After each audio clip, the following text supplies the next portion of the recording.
Hello, friends and strangers, and welcome back to Honkai Star Rail, version 4.1. The version that most people are probably not that excited about, especially with what is coming up in 4.2. But for me, it's new update, it's new story, I'm always excited. And also I love the follow-up characters, and since I am not pulling on Elation, because I honestly find them, from the path mechanics, very boring, I pulled Ashvale, so therefore follow-up team is what we're gonna play today. And without further ado, let's just get into it. We have questions from last time. The obvious one is like what happened actually, or rather what will happen in the little dialogue between Himiko and her father, which is probably the first thing we're going to go into, looking at what the location is we have to go to for the quest. The second question, of course, is the Herald of Death murder mystery. What's really going on with that? And then all the questions around, like, the Phantasmoon games in general. So, let's not waste any more time. Let's get into it, shall we? Why don't those people in the Go Home Club? And continue. Shortly after the Sparksicon fiasco came to an end. Miss March, please, look straight into my eyes. Just like that. Perfect. Now, I'll need you to repeat these next few lines after me, and do so in the same tone of voice. Uh-huh. Okay. This is probably because we might still be affected and they're gonna test if we're fine now. Right? That's what this is about? The sky is blue, not a dazzling display of sparks. That is... Is there a hidden meaning in there? The sky is blue, not a dazzling display of sparks. Though dazzling sparks may light up the night sky, they can never outshine the eternal silence of stars. Are you kidding? That's one sentence? Okay, though dazzling sparks may light up the night sky, they can never outshine the eternal silence of stars? You got it. Very good. Very good. I mean, she didn't say you're supposed to stop. The internet is both an umbilical cord and a waste duct for the mind, through which humanity's thirst for elation gave birth to the twisted Sparksy. Okay. Even if this might be something that is already, like, figured out what you have to say and what not to make this a good test and whatnot, how the ever-living hell did we arrive at both an umbilical cord and a waste duct for the mind? Like, that's an expression. But also, Marsha's probably gonna have some issues with this. This is too long. Whoa there! That's a bit much. Maybe she can be the one to say it? And we're just standing there as the passerby. It's just like, we're not in this conversation. Just like, we're just onlookers. Do it without us.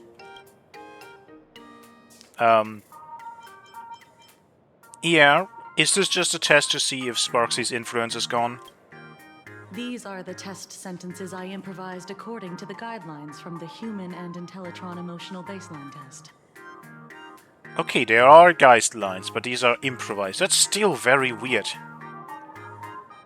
I carefully observe the subject's micro-expressions and tone changes at the moment they say the name Sparksy, to check if they are infected by a mimetic virus.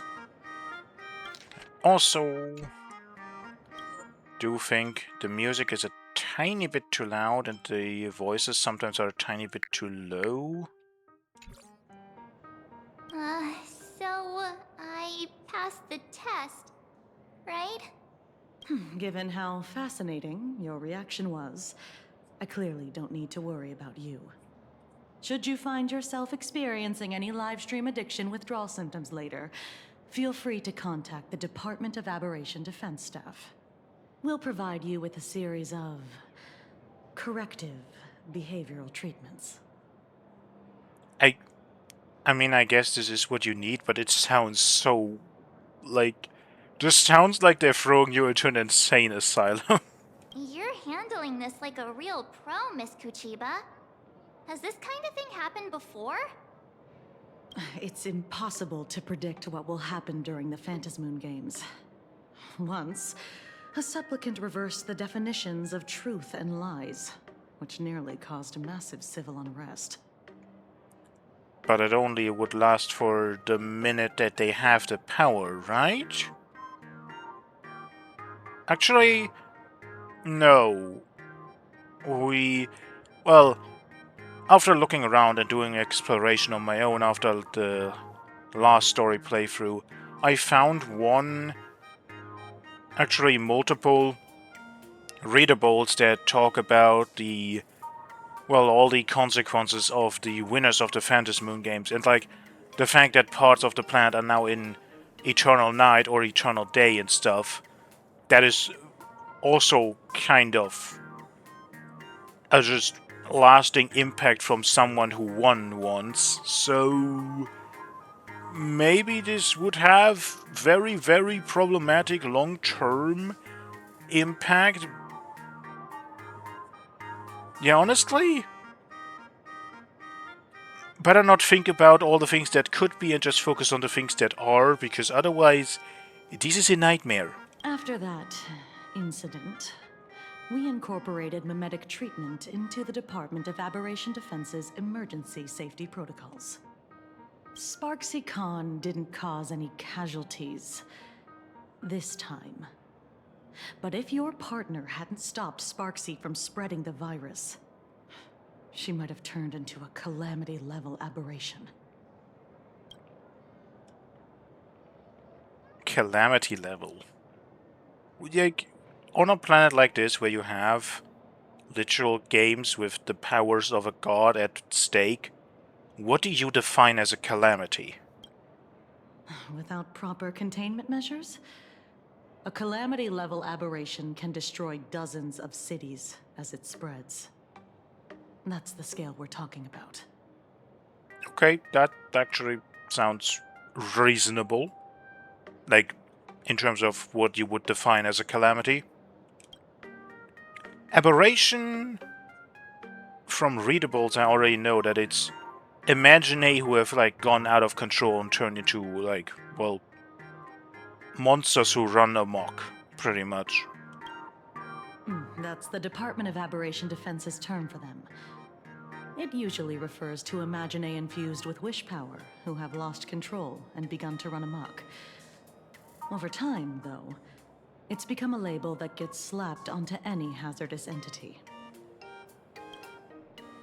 So, what level of aberration am I? You? An aberration? What are you talking about? Though, I gotta say, you do look pretty weird with that mask on. Don't tell me you're a Cosmicon collective player. The Department of Aberration Defense's hazard ratings are nothing like the power ratings in some card game. Right then, that's all for the required checkup.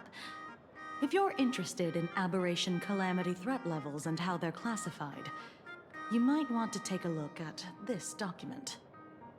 However, do bear in mind that causing damage of the aforementioned scale during the Phantasmoon Games will cause you to be classified as an aberration and dealt with accordingly. Welp. Aberration threat levels in Planecadia. Planecadia has a 5-tier rating system for uncontrollable aberrations and the scale of damage they cause. Ghost level. Weak presence, essentially harmless, or causes only minor discomfort, small annoyances, troubling a handful of people.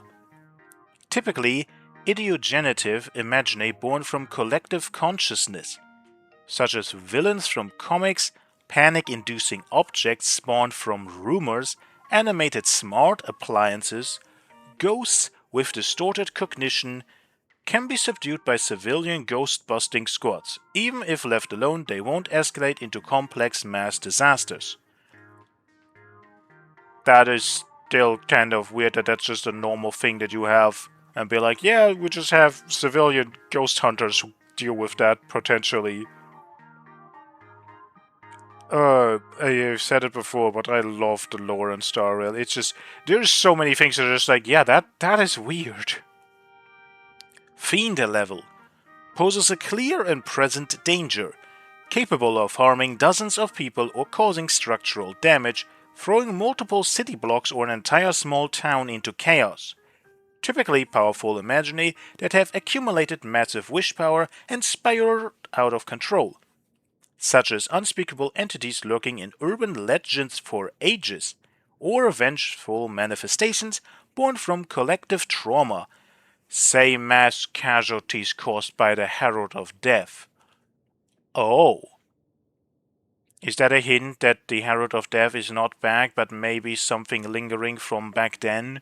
That people, like, fear that something like this happens again, that could cause a repeat, a imaginary copycat? Calamity level. A severe threat capable of causing casualties in the hundreds or more. If left unchecked, they could lead to the destruction of major cities in Arcadia's core regions. The Herald of Death falls into this category. In the Phantasmoon games, the upper limit of destruction caused by a supplicant going out of control also falls roughly within this range. Excuse me, this is level 3. You have 2 more. Cataclysm.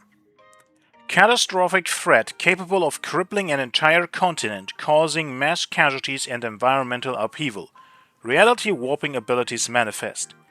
I honestly, with saying multiple cities and stuff, I already expected it to be like continent level.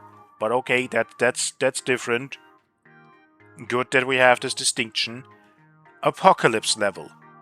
A level of threat capable of causing civilizational collapse or even the extinction of humanity on Planarcadia's surface. Their very existence is a great catastrophe, you don't say. Also, their very existence. Does that mean this happened multiple times? That you had something that was classified like this? Before I leave, there's one more thing I need to tell you. Remember Lyndon Scott? The man who served as your tour guide. He was murdered. Yeah, that's the mystery we have from last time. With the potential Herald of Death copycat, or if it's the actual one. However, the fact that it is Scott is kind of weird, right? Like, I mean, Scott is not a main character, but he is a recurring character that we have for comedic relief. Would the people at Hoyo actually murder him? That just... I mean, we're gonna get into it, right? It's gonna be a murder mystery, it's gonna be fun. I should not overthink it already. What? Who'd he tick off this time? I mean, that is a good question. But yeah, Scott's dead? No way. Yeah, the Scott we knew was, a really tenacious opponent. That is one way to say it. We're sure. Both the ID and genetic information of the deceased match that of Mr. Scott's. You said he was once your opponent? In certain ways, yes. But more like it, I don't know. I mean, from his perspective, we are kind of potentially like his arch enemy, but for him, for us, he's just like a minor annoyance once in a while that also kind of just makes for funny little side content. It's calling him an opponent is a bit weird, because, I don't know. You don't suspect us, do you? I wouldn't exactly call Scott a friend, but we'd never do anything like that to him. Easy there, young lady. I haven't even started asking questions yet. Of course, there's no way the renowned heroes of the Express would harm some lowly IPC employee simply because they had a problem with him. And more importantly, both of you have solid alibis. The initial results of our investigation suggest his murder might be connected to the Phantasmoon Games. I'm informing you both of this to warn you to be extremely careful. The Phantasmoon Games are far from a simple game intended for passing the time or relaxation.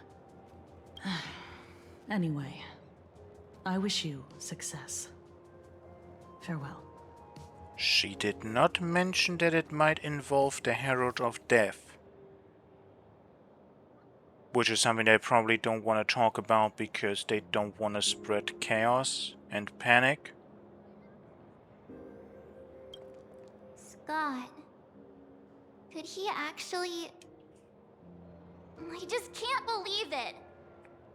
But it was Miss Kuchiba who told us, so it must be true.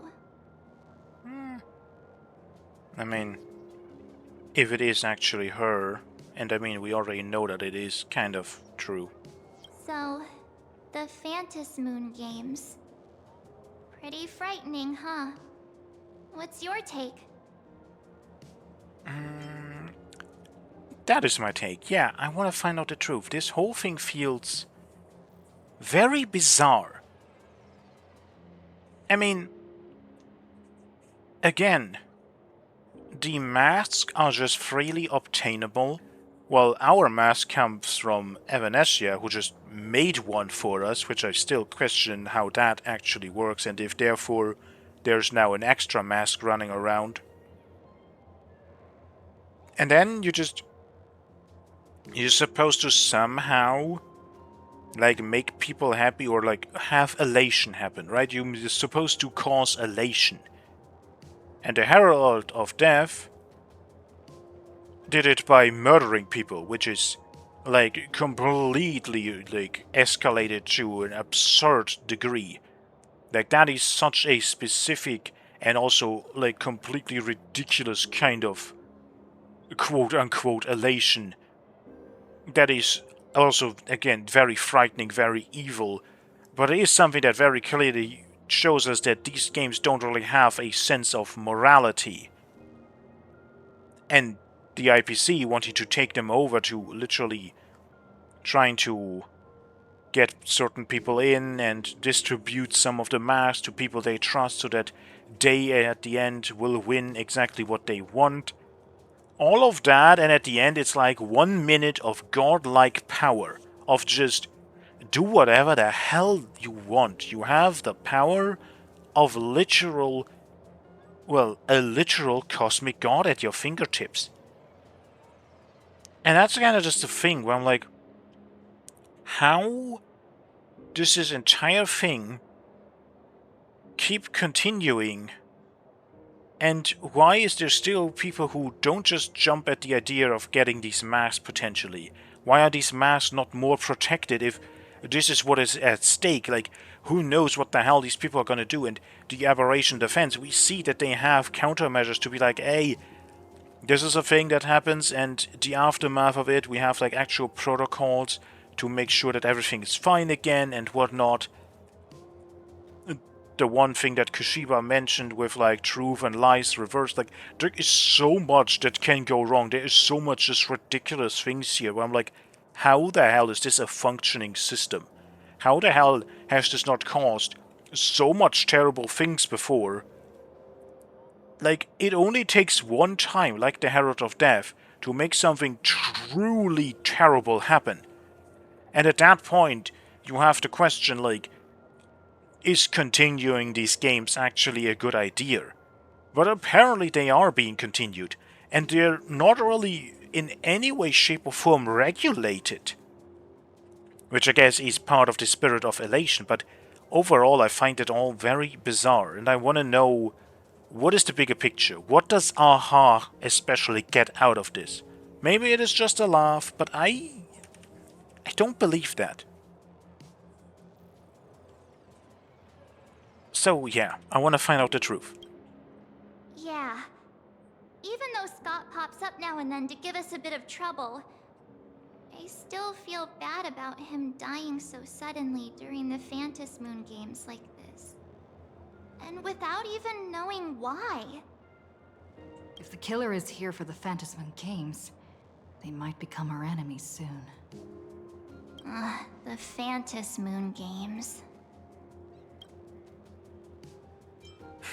You're way too young to sigh like that. Good thing Himeko entrusted this mission to the two of us.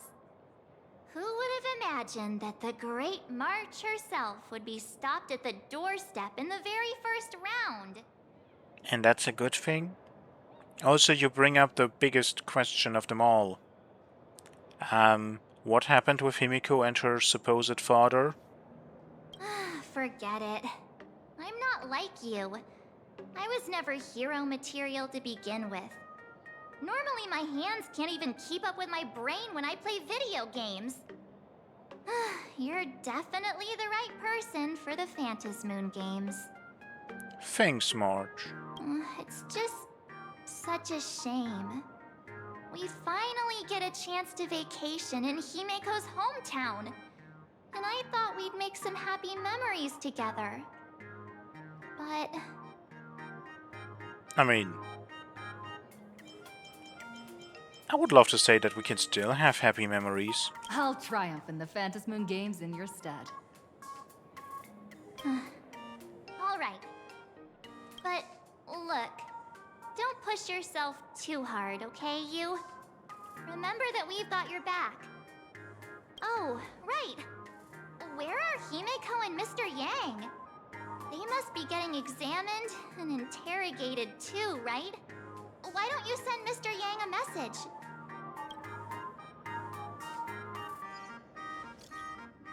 Mr. Yang, where are you? Have you seen Himiko? I just finished the mimetic infection screening. Himiko is still here, but I don't know where she went after. I heard Himiko reunited with her father. She seemed rather out of it. I didn't press her for details. Could you fill me in on what happened back there? Ah. A reunion convo that was hard to chime. It was a shocking revelation that probably...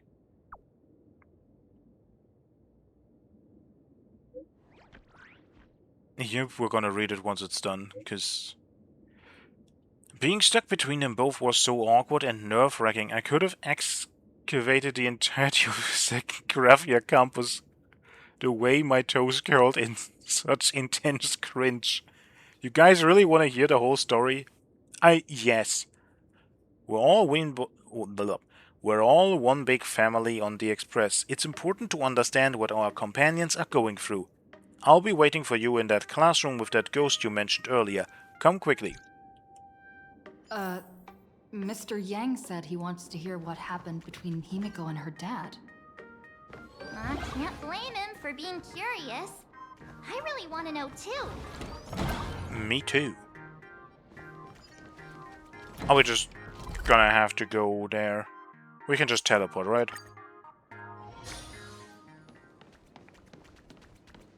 Well. Hello, Mr. Yang. You're here.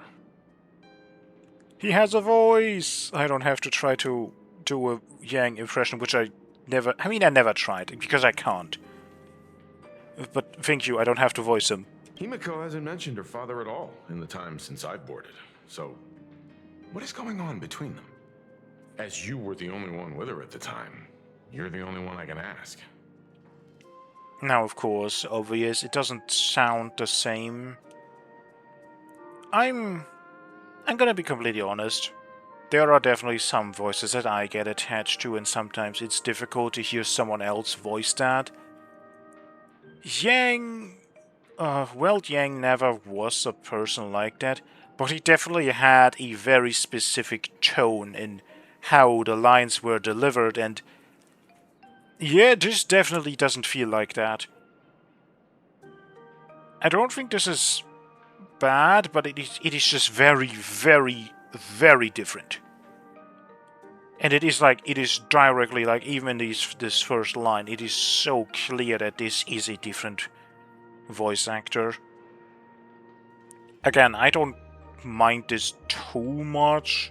I'm not someone who's like, oh no, what did they do? How could they do this? But if it's a character that you have heard for this long, this many times, it's a bit weird. Yeah, it really threw me for a sec when you said Himeko's father. But when you think about it, it's only natural that Himeko has a father, right? Not everyone's like me, thawed out of an ice block. So here's what happened. A while ago. 15 years ago. The Phantom Moon Games of that year came to be remembered as the Blood-Stained Games. So many parents lost their children. So many people lost those dearest to them.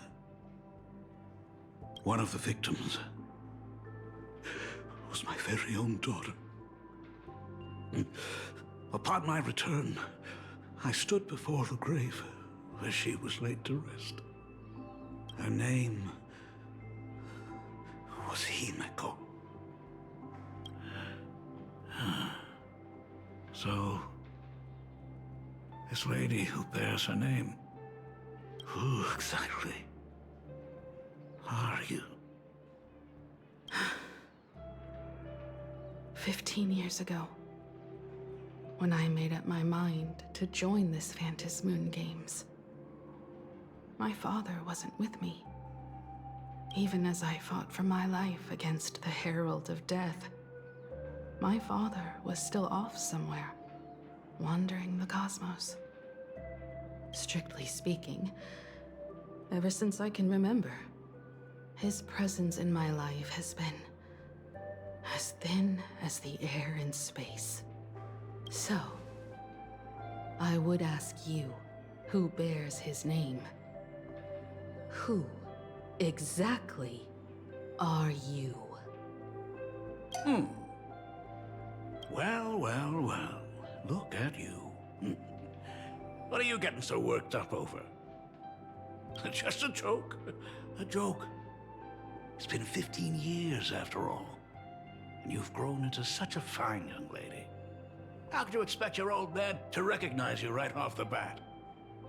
Wait, is it all just a family joke?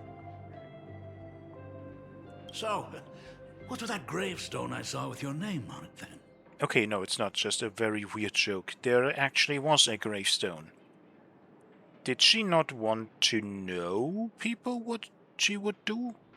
When you don't know if you'll live to see tomorrow, there's nothing strange about getting your affairs in order in advance, is there, Mr. Ryusuke? Oh. That's... But I mean, if you live, then you still shouldn't have the whole thing go through. Right? Mr. Ryusuke? How could you be so formal with your own father? At least call me Dad like you used to, okay? Hide in the corner. Hold it. And you are... Don't tell me. Himeko, is this your child?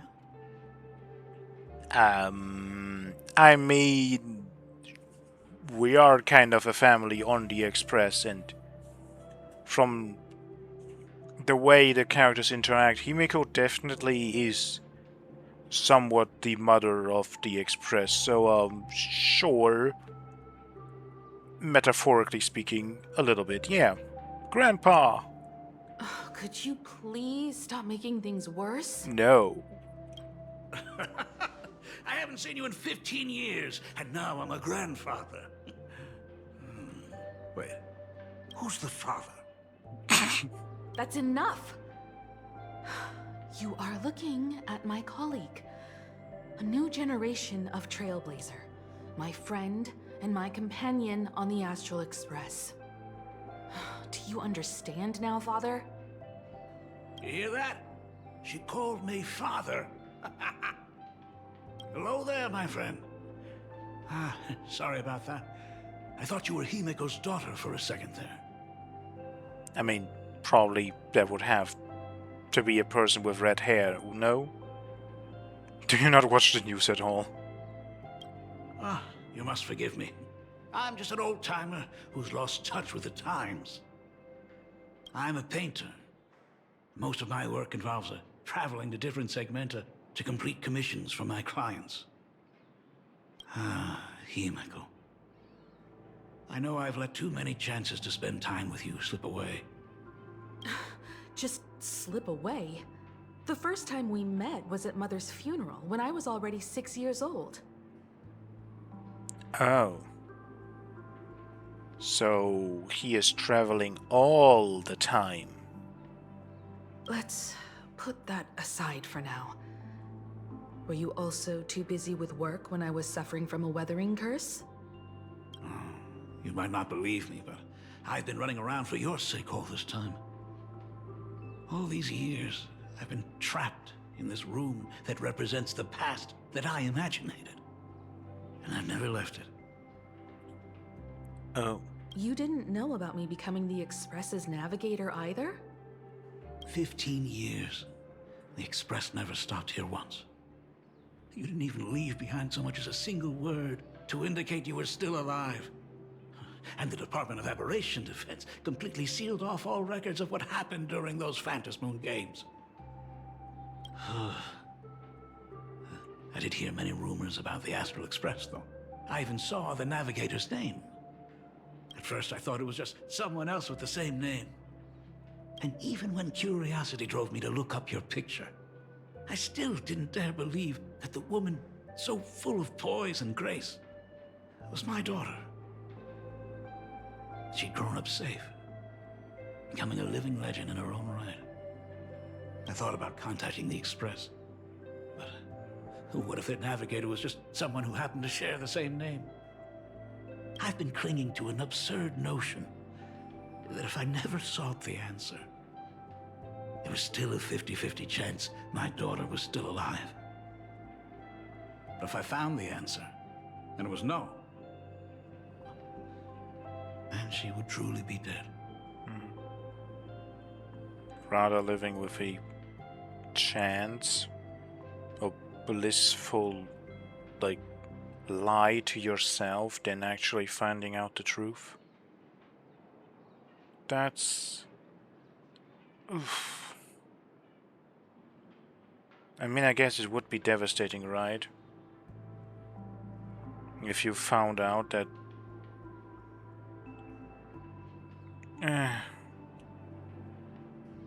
But still, I don't know. I think I'm personally too much of a person who wants to always just have it straight, so I'm someone who's much more into like, yeah, no, let's actually take this chance to see where it goes. So, Himiko, how did you... I'd rather not tarry here too long. I'll be taking my leave now, Dean. The Express has defeated the supplicant that occupied this school and prevented another tragedy like the one 15 years ago. Now it's time for you to fulfill the duties you failed in back then. Go comfort those students, and see if you can't figure out how to deal with the media bombardment while you're at it. Cold. Failed in my duties. So, still mad at me? I mean, if you were never really around, then I can absolutely relate to that. That feels terrible. And it doesn't even take much for that. It's just Like those moments in school when people all talk about like, oh, during the summer break, what did we do? And someone goes up and tells a great story about how they and their parents went on a camping trip, and you sit there like, yeah, I'm not even sure if I'm ever really like will ever get to see my father. I can absolutely understand that from that perspective of like just suddenly appearing here. That doesn't make up for all the things that you haven't done in the past. So it's like, what do you expect? People don't just forgive out of nothing.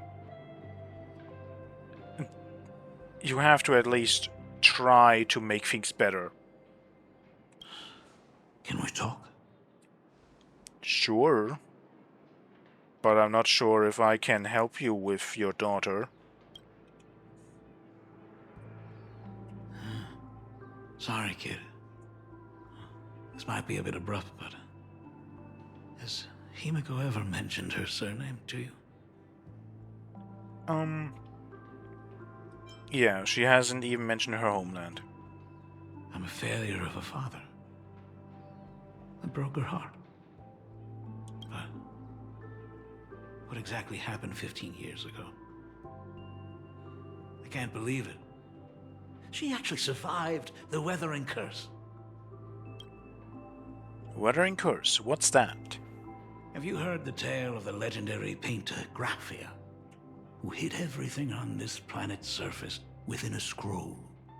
It is said that to achieve such a monumental feat, she made a forbidden exchange, sacrificing both her own life and that of her descendants, resulting in the Weathering Curse. But you are okay. Aren't you also a descendant? Few descendants carrying the Graphia bloodline have lived past 30. Most of them wither like flowers while they're still young, skin cracking and peeling like dried paint. Himiko was no exception.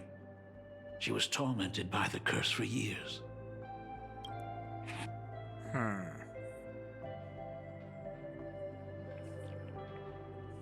What did you do for her as she suffered? What I did doesn't matter anymore.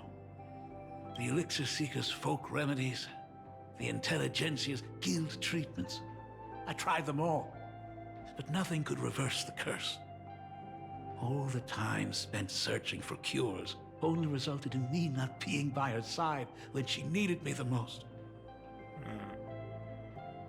Well, I guess you did try, though. In the end, I am nothing but a useless father. But that's, like, a lot of the time the problem with parents and children.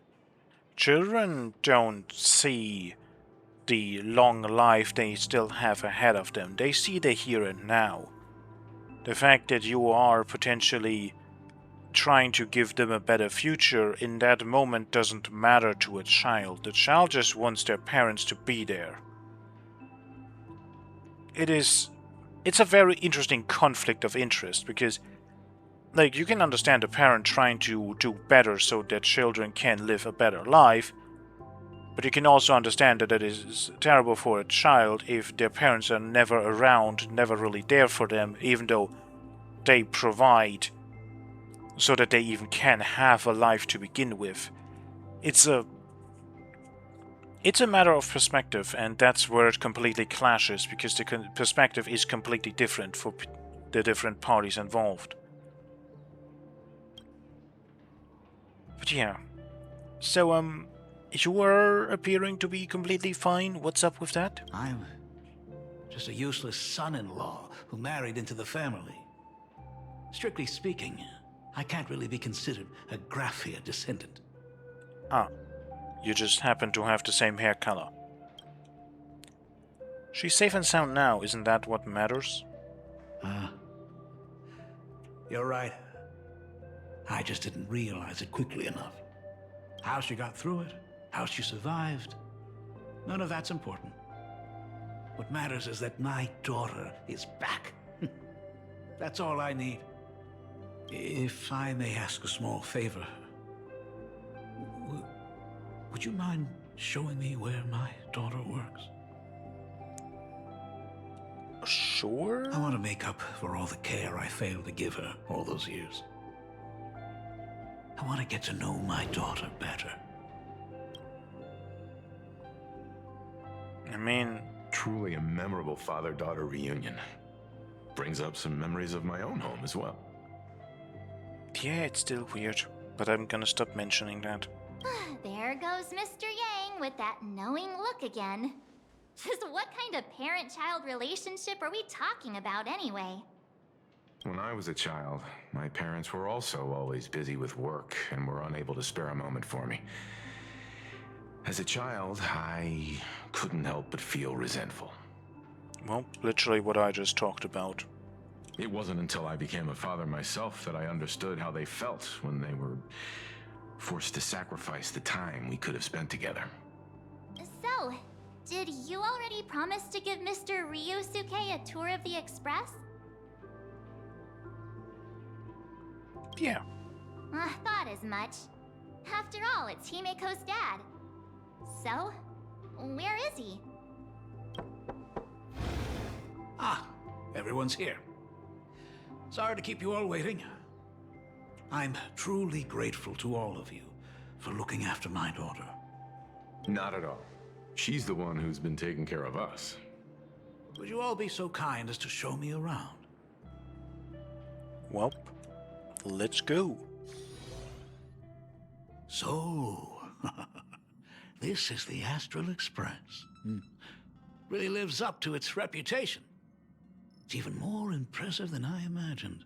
I'm gonna be honest, as much as the Astro Express interior looks like some kind of luxury train, it is a freaking train traveling through the cosmos. So I'm just actually looking at this and I'm like, this is very normal. Is it just me? As to be expected, of course, huh?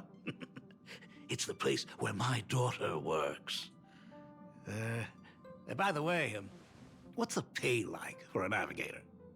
Does a position come with insurance and an annual bonus? Do we get paid? And insurance is like, I don't think you can insure for the things we do. Talk about parental love. First thing out of his mouth is asking about her salary. Like I'd have a clue. Help! A little backup here? I mean, Mr. Yang probably should provide answers, right? He's here, he can help. Why are you looking at me? But yeah.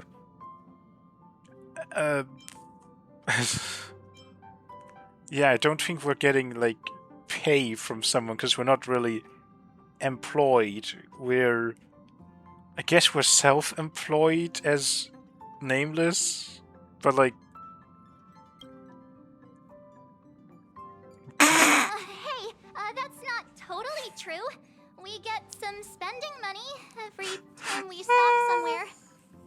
Yeah, but, like... Mars, you still have the best expressions in the entire game. At least, constantly. The best. What? No income? Don't tell me that everyone working for the Astral Express is actually doing volunteer work. That's actually, I think, a good way to put it. I mean, I guess you could say that. But actually, it's more like... I'm butchering the explanation. Anyway, it's nothing like what you're thinking. Mr. Ryusuke, please rest assured. None of the Express crew ever lack for money. We not only receive support from members of the Genius Society, but also from prosperous commercial worlds, such as the Planet of Festivities. Yeah, that is... We are shareholders of Penacony. We weren't before, though. Ah, good, good. Hearing you say that is a huge relief, Mr. Yang. Speaking of which, what kind of work does being a navigator generally entail? Don't you underestimate Himeko either. Her daily duties include, charting navigation routes, calibrating warp jumps, and technical maintenance. Not to mention she's always guiding the Nameless on missions. Oh, my daughter is really something else, isn't she? Of course! Every time we return safely from a trailblazing expedition, it's all thanks to Himiko's guidance and protection. She's the backbone of the Astral Express.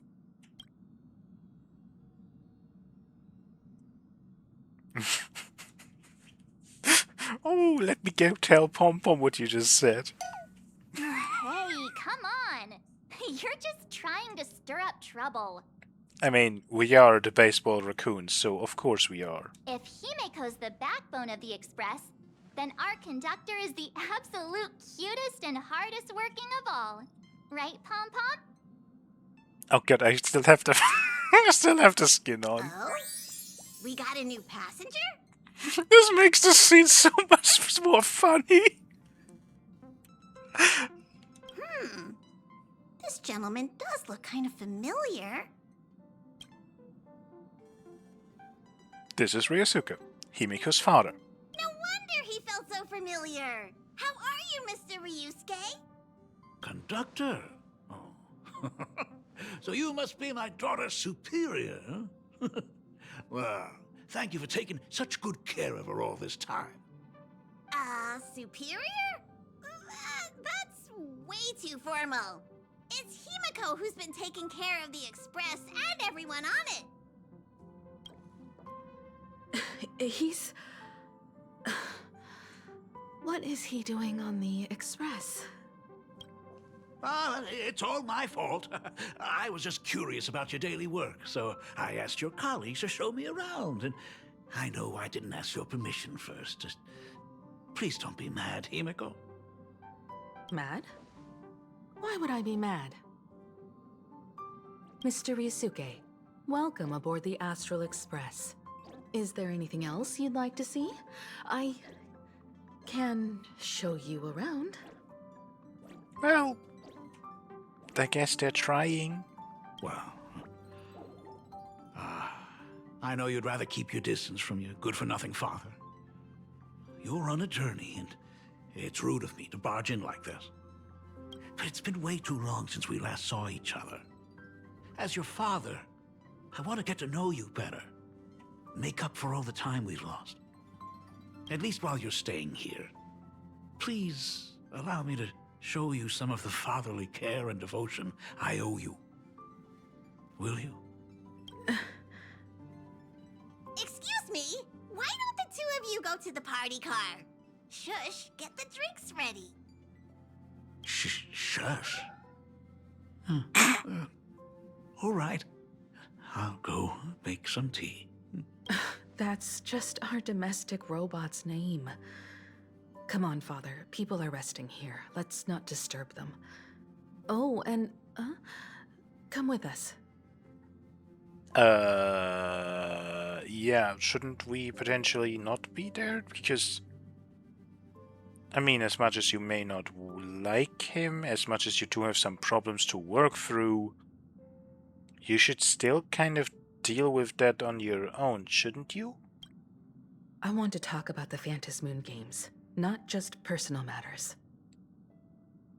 Shouldn't we then, like, do things differently? This feels a bit, whatever. They left. Whoa. That's Well. the first time I've seen Himiko be that cold to anyone. Yeah.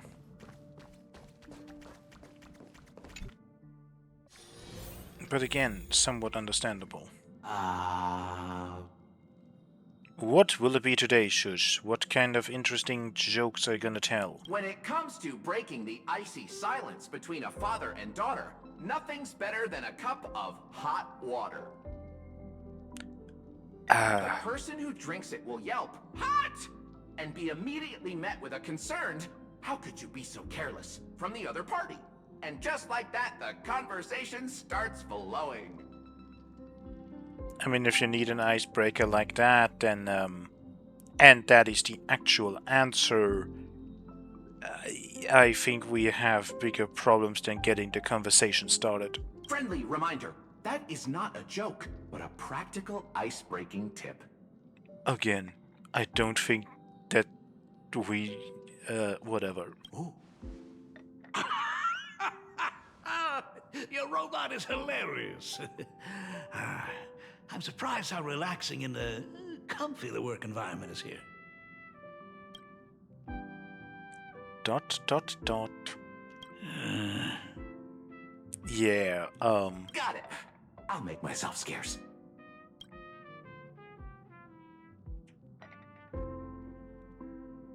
Being a nameless is neither relaxing nor comfy.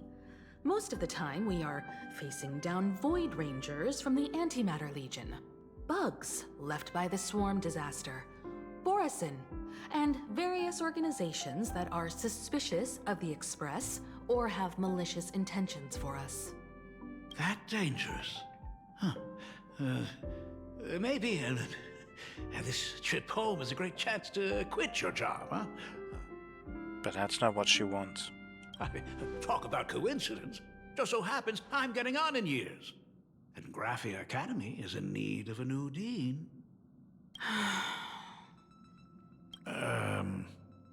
You know that's not what I meant. Once I've set my mind on something, I never look back.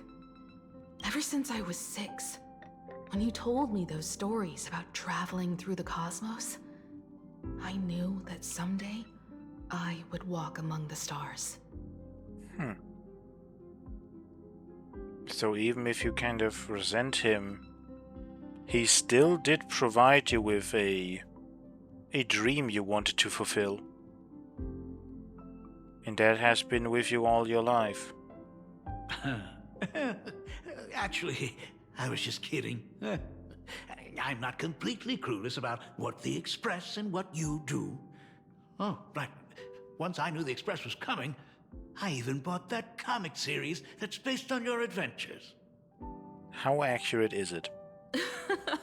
Please don't tell me it's fluffy across the blue. I never thought you'd be into comics. That's right. The protagonist is a baseball bat-wielding raccoon. The character's based on that kid, right? As an artist, you do have a good eye. Come over here. Thanks for giving us some time alone. Yeah, don't mention it. Hey, Miko. That's the first time I've seen you smile since I've seen you this time. So, what brought you back home this time? What's the story behind our lucky meeting? Like I said before, we're here for the Phantasmoon Games. So, the Phantasmoon Games 15 years ago were the reason you were able to overcome the Weathering Curse? Indeed. I see. That makes sense. For those of us who haven't experienced the Ionic game firsthand, it's just something from the history books, or even akin to a myth. But I never imagined that the Ionic game would turn into a blood sacrifice overnight. The Herald of Death was a heartless madman. If I hadn't defeated him then, all of Duomension City would have become his slaughterhouse. During the first few years of my journey, I relived that evening every single night in my dreams. The color of that twilight, painted with blood. So much blood, blended with terror and screams. The victims were twisted like clay into grotesque shapes, like paint tubes that had been snapped, one after the other. And that man, he reveled in the colors splattered everywhere and wanted the whole world to be his canvas. Yeah, we don't need more descriptions than that. That's, especially, I also don't think that was in the last time. There was a readable about like that 22 students of Graphia Academy got killed. So this literally just was like one entire classroom that just boop. And, well, looking at this description, like, Jesus Jiminy Christmas. That also goes back into the thing of, like, that these games are supposed to be about elation, and this is such a twisted and messed up way to go about it. But again, it only takes one bad thing to turn the entire thing really, really terrible. But yeah, you should not. I mean, we have to face it right now because potentially the Herald is back, or it's a copycat, but still, it is important. But still, we should try to not dwell on this as much as we can. Even if I could avenge his victims, in the end, it won't bring them back to life. The entire thing is like a heavy piece of baggage. Only by letting it go can I travel the road ahead more easily. You did your best. And I'm glad to see you made it back here safe and sound. I thought I'd never come back. But the times have changed. The conditions to hold the Phantasmoon Games have been met again. However, to hold 2 games in just 15 years? That in itself is far from normal. Do we know the normal time? I don't remember. Just like 15 years ago, the IPC wants to control everything. However, a game woven by the most fickle of eons is destined to slip through everyone's grasp. I received a report from the Department of Aberration Defense. I'm sure she must also have heard. There's been a brutal incident in Dovebrook District. Someone massacred everyone at the headquarters of the Sinwish Syndicate, leaving a signature that only the Herald of Death would use. The Bloody Bloom. Dovebrook Times news clipping. Mysterious murder case. Sinwish Syndicate members found dead in pool of blood. Recently, a major homicide occurred in Dovebrook District. A total of 33 members of the Sinwish Syndicate, including boss Polwave and second-in-command Costide, were found murdered at the Syndicate's headquarters.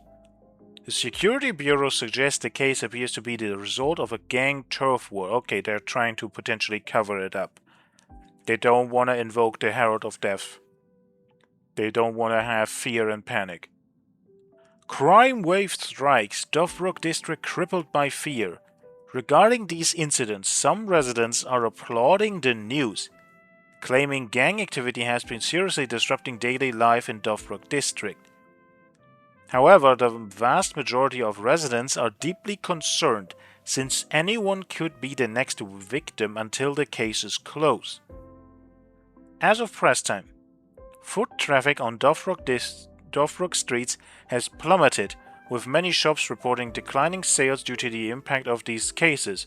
Well, yeah, if you can get murdered at any time, why would you go outside if you don't absolutely need it? Gang infighting or something more sinister. A shocking murder case has cast a bloody shadow over the newly opened Phantasmoon Games.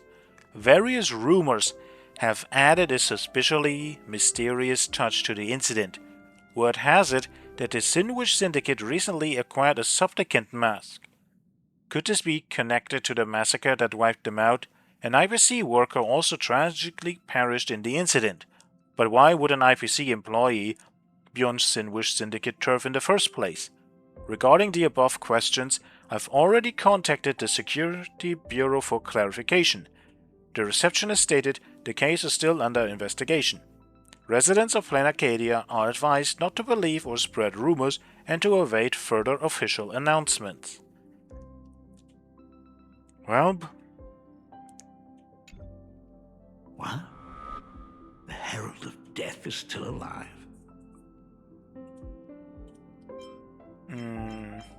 Yeah, that's the question. Like, is it the same? People at the Department of Aberration Defense told me that the Herald of Death was executed after his verdict was passed. Even were he to be resurrected, the rules dictate that the same person cannot become a supplicant twice. Are you saying we've got a copycat? That's right. The Herald of Death has a copycat. But what I find even more worrying is that this Phantasmoon Games has caught the attention of something even more terrifying than the Herald of Death. I believe that whether or not this Herald of Death copycat has a connection to the Phantasmoon Games, defeating him presents an excellent opportunity for you to demonstrate the resolve of the Nameless to the whole of Plain Arcadia.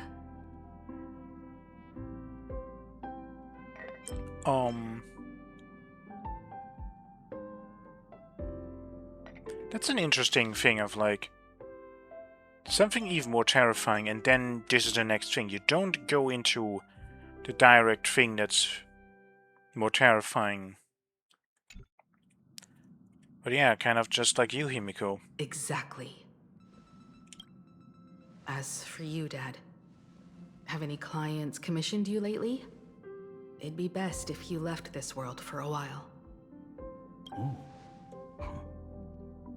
May I take that as my daughter showing concern for her dad? I mean, yeah. You can take it as a safety advisory from the Astral Express. Or not, because she doesn't want to say that. Good. Also, as she has already become a supplicant and joined the Phantasmoon Games, she will have my full support. I'd like her to temporarily keep the Mask of Elation that has been passed down through our family. Too late for me to raise any objections at this point, right? Sounds good. The mask stays with the kid. Thank you. Would you like another drink? Ah, got it. Next, it's time to show me the way out, isn't it? Oh, I've definitely overstayed my welcome. For most of my life, I couldn't be there for my daughter. And now that I finally have the chance, she wants me to leave. Yeah. In that case, I ought to be on my way. Himiko, the Graphia family has a number of records about the Phantasmoon Games, passed down through the generations. Come over to the school library later. I'll give them to you. I'll be there, Dad. That could be helpful. I apologize. My father's little tour seems to have made things awkward for everyone on the Express. Let's head to the parlor car and check in on Welt and March. Now that my father's gone, we can all relax a bit. I have an idea regarding the goal of the Phantasmoon Games. Has Mr. Ryosuke left? Yes. I told him to head home for now. After all, what is going on with the Phantasmoon Games has nothing to do with him. I'm really sorry, everyone, for bringing my personal family matters onto the Express. I don't think anyone minds. Not at all. Mr. Ryusuke is your family. And that makes him part of our family too.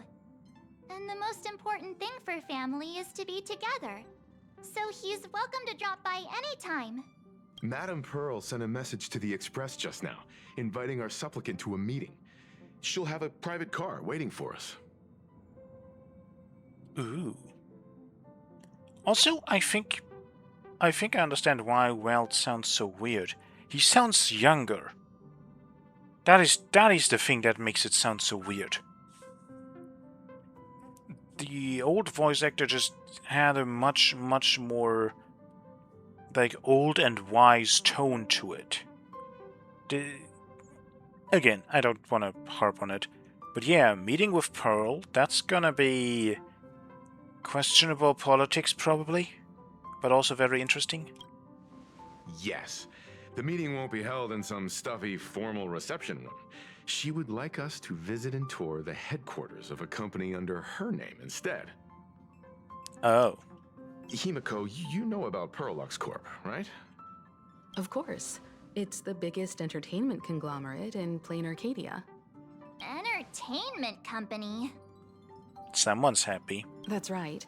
Perlux Corp is a titan, dominating the entertainment consumer market, including cartoons, comics, games, toys, and the like. They've cornered half the market. That's pretty much monopolizing the market. Oh, so that's where the Pearl in Perlux comes from. It's a play on her name. Very observant, March. Did Pearl mention what she wanted to talk about? She didn't say much, but she specifically mentioned wanting to discuss the developments regarding the Phantom Moon games, and that she could provide us with a bit of help. Helping her opponents in the Eonic game? Oh, looks like she realizes we are all in the same boat. Perhaps she has also realized that the Phantom Moon games cannot be artificially manipulated. Or she tries to get on our good side so that we trust her, so that she can manipulate us with friendship and kindness. We may be able to get a clearer picture of Pearl's intentions after we meet with her. Yep.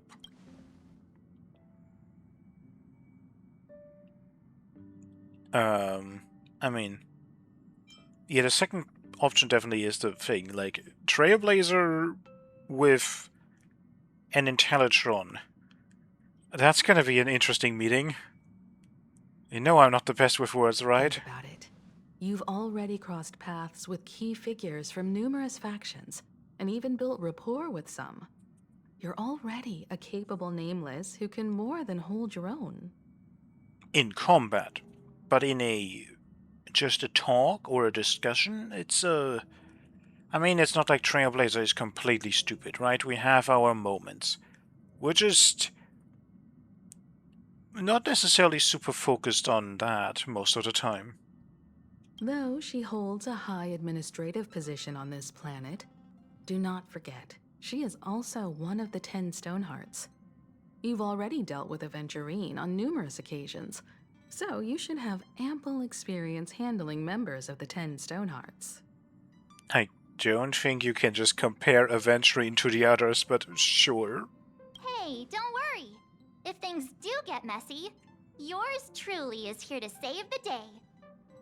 Looks like March wants to visit too. I'm just trying to look out for her here. Even if things do go sideways, Pearl wouldn't dare get mad at two adorable young ladies like us, right? I wonder how that voice line changes when you play as the male Trailblazer. Would March then just refer to herself as adorable? Well then, I'll leave this meeting to you two. Aren't you coming with us, Himeko? I'd like to talk with my father. Didn't he say he would hand over the records about the Phantom Moon games from our family history to me? And honestly, isn't this a good chance for you youngsters to handle things independently? I understand. In that case, she, March, and I will be heading out now. Oh, score! A private car! So, where are we getting picked up? You should be familiar with it. It's just under the giant gate next to the At Plaza. Isn't that where we first met Sparksy? Since we're getting chauffeured there, why not just come straight to us? Isn't this a perfect chance to do some shopping? Yeah. Perfect! I've been wanting to stop by the comic store to grab a copy of Fluffy Across the Blue.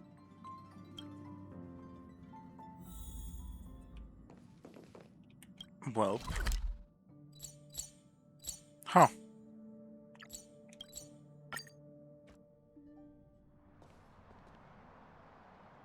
Ah, look! There's a convenience store! Mind if I grab a copy of Fluffy Across the Blue while we're waiting? Is that the comic based on the Express's adventures? The author sure knows how to tap into what's trending. The best part is that the author drew all of us as adorable little animals. Totally fits our personas, don't you think? Yeah, I was gonna say, like, you definitely it fits you.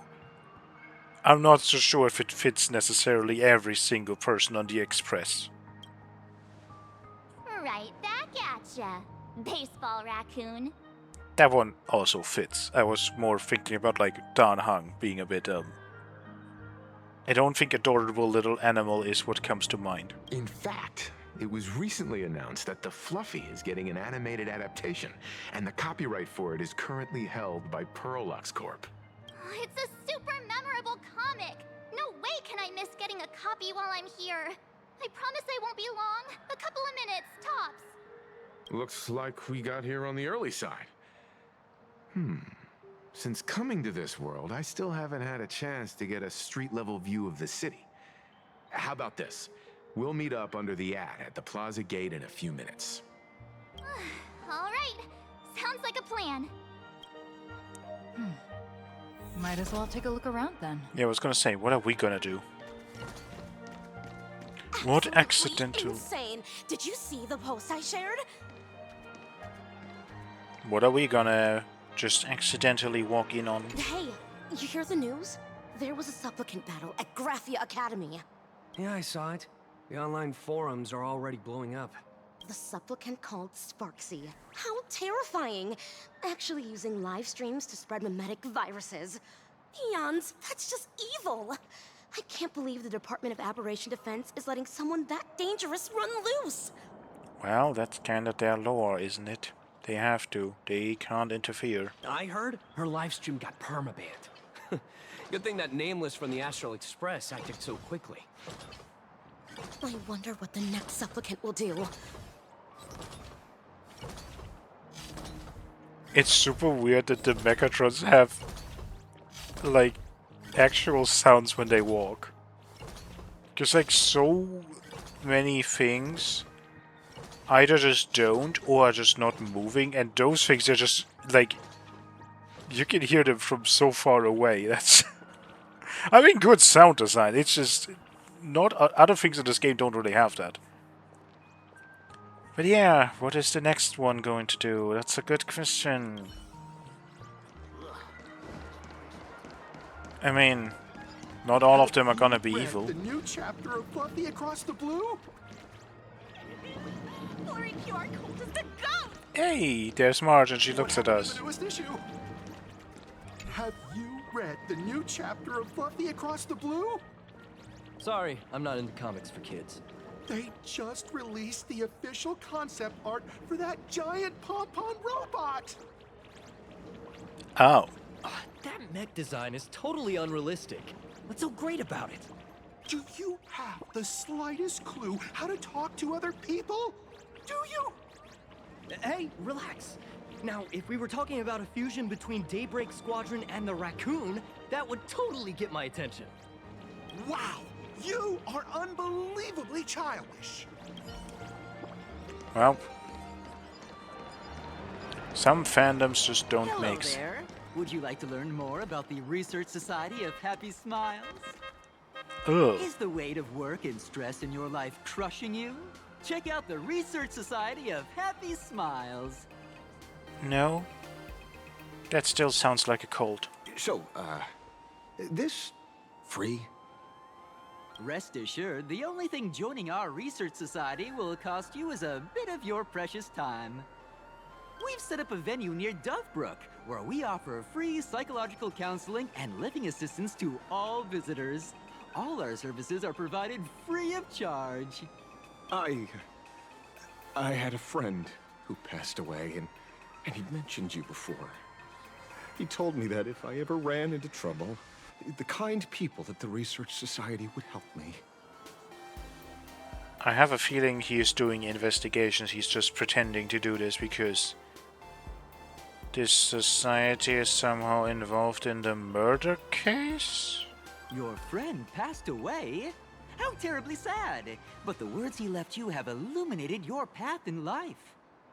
Still sounding like a cult. He told me that if I joined the Research Society of Happy Smiles, I could get rid of my suffering forever and be eternally happy.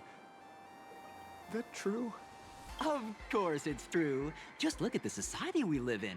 Everyone's suspicious and dismissive of one another, and willing to take dangerous risks just for a little pleasure, for a thrill. Did you hear about how a streamer took over Graphia Academy and was trying to spread a memetic virus through the internet? And over in Duffbrook, gang violence erupted and left a pile of corpses in its wake. Oh, may the Master of Elation save us all. The Research Society was founded with the sole purpose of healing humanity's incurable inner pain. Following Aha's creed, we aim to spread laughter across the mortal coil and eliminate all suffering. Yeah, what exactly do you mean by that? Exactly what it says. As an eraser wipes away the doodles of a pencil, so too shall the pain be wiped away. That sounds like brainwashing. Have either of you heard about the tragedy of the Bloodstained Games 15 years ago? Yep. Why, of course you have. You're the Astral Express's superstar. You've even dug up everything there is to know about something that happened over a decade ago. There was an awful accident during the last Phantom Moon Games, and many people lost their loved ones and children. It was as if a hole that could never be filled had been drilled into their hearts, leaving only sorrow to accompany them for the rest of their lives. To escape their suffering, these people who had lost their loved ones gathered together and established a mutual support association. This was the Research Society of Happy Smile's predecessor. It's now been well over a decade, and the Research Society continues to help more and more people emerge from the darkness in their lives and step into a brighter, happier future. I will repeat myself on this like 50 times, but it still sounds like a gold. Like, so far it really is just like from the first woman who brought this to us in version 4.0 to now this, I'm just like, nothing I have heard about this makes me want to join this. Come to think of it, it would be most wonderful if a distinguished person like yourself were also interested in our research society. Should you find yourself with a moment to spare, please come and visit our Mutual Aid Society. Well, if it isn't the Astral Express's superstar. Of course it's you. Looks like we really were bound to run into each other. Detective Passerby, what are you doing? I'm here to do my job. Problem is, you've gone and messed up my investigation. What did we do? Here I was, pretending to be a broke passerby to infiltrate this shady research society. You should have ignored me, but no, you acted like some approachable celebrity waltzing into a supermarket, hijacking my conversation with their recruiter. You can still, I mean, join and then figure things out, maybe? Unless there's actual brainwashing involved, which it somewhat sounds like. Yeah, with a star like you here, I can't even test the waters anymore. You must have heard about the Sinwish Syndicate killings in Duffbrook, right? The lead I'm following might be connected to this Research Society of Happy Smiles. But I'll stop there. Not like you're going to pay for my intel, and none of this is any of your business anyway. Yeah, someone I knew died in that instance, so, it is kind of our business. Based on your social circle, you wouldn't be talking about the poor IPC sap who was unlucky enough to be there, huh? Well, yeah. Planning to avenge him? I mean, not necessarily avenge, but... Oh. So your next miracle will be executing the Herald of Death. Can't say I'm surprised. Be careful. The murderer is the Herald of Death. He's dangerous. Oh, thanks for your concern. Oh, be careful. Been a hot minute since anyone said that to me. Even so, It's my duty to solve the case. Doesn't matter if nobody pays me. I'll still find the killer and exact justice on the spot. Yeah, why exactly? Is it just your sense of justice? Because one of the victims happened to be someone I was on fairly good terms with. Oh yeah, right, he knew Costite. I somehow forgot that. Revenge killings or turf wars. Wouldn't be unusual for gang members to die like that, but dying at the hands of some psycho who kills for kicks? That I can't accept. No matter where you are in the cosmos, which era, regardless of how civilization evolves, some rules will just never change. Like an eye for an eye, a tooth for a tooth. Hey, guess which lucky girl just managed to snag the last copy in the whole store? Oh, who's this? Allow me to introduce myself. I'm Ashvale, the famous detective. You could say your friend and I are acquainted through past clashes. I don't really know this guy. No, we... No, we have no clue about him. We did have a bit of a clash of opinions back at the tavern, did we not? That's what you meant by clash? Fair enough. First time I've ever heard anyone introduce themselves as a famous detective. Aren't you into the angler, mystery, detective stories? Shouldn't this be right up your alley, though? Mr. Ashvale? Why are you staring at me? Is there something weird on my face? Young lady, you're holding a copy of Fluffy Across the Blue, right? Would you mind giving it to me? What do you want that for? And my next thought was like, why doesn't he just buy one? But then I immediately thought, he's broke, isn't he? he probably can't. Oh god. Well, give it to you! This was the last copy in the store, you know. Oh, I see. Of course. I'm not asking you to give it away for free. I'll pay for it. The retail price is 300 credits. I can pay you 10 times sticker price. 3,000 credits. What do you say? Huh. So it's not about that, actually. But then why didn't you just get one yourself? Why? Huh? Hey, mister, this isn't about the money.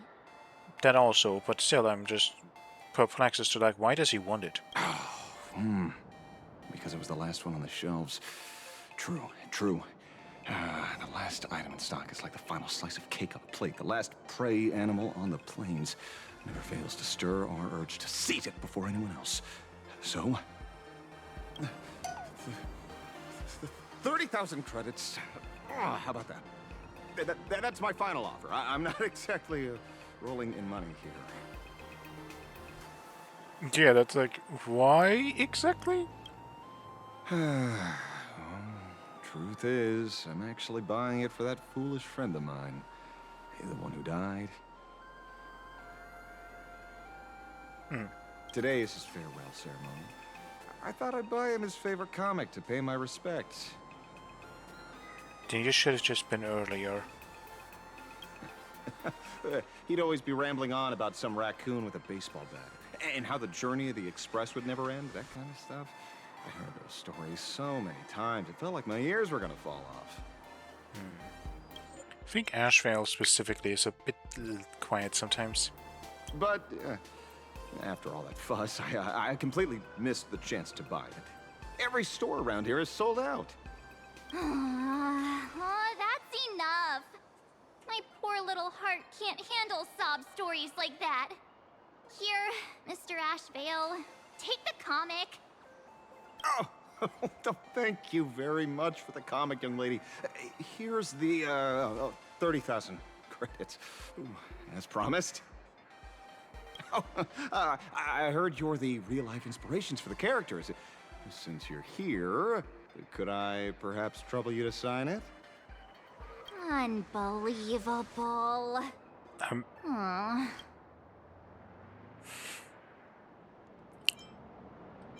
I mean, baseball raccoon. Thank you both. If Kostad could see this from where he is now, I'm sure he'd be smiling down on us.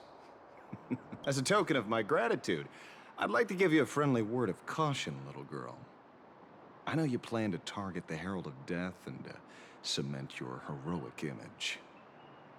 However, all eyes will be on you during the Phantom Moon Games.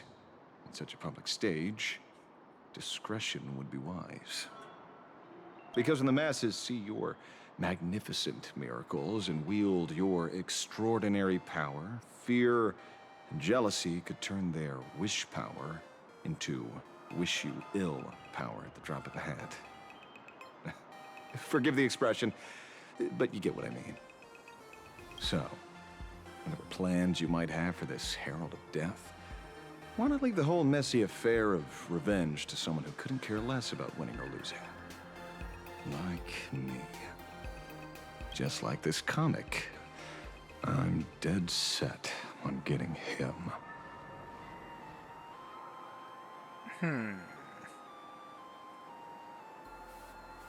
I mean, yeah, he accepted Pearl Steel, so... But our characters don't know that, so... You're a supplicant? Is he an acquaintance of yours? And he just walks away. I mean... Acquaintance is probably the best way to say it. He's just some weird detective who was passing by. It's nearly time for Perlux Corp to pick us up. We should get going.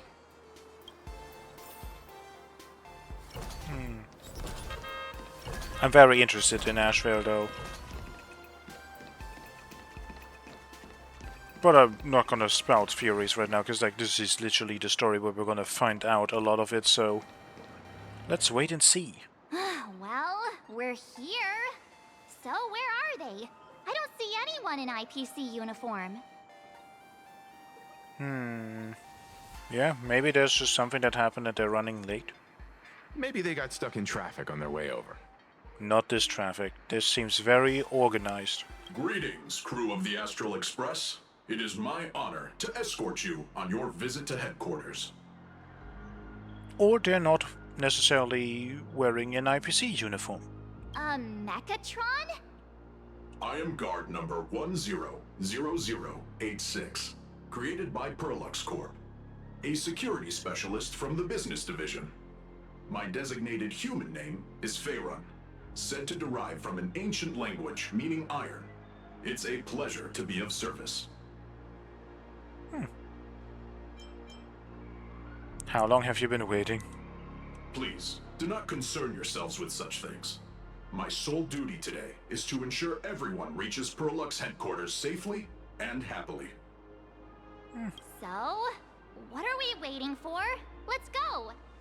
According to the instructions given to me by Madame Pearl's secretary, there is still one more guest I need to pick up.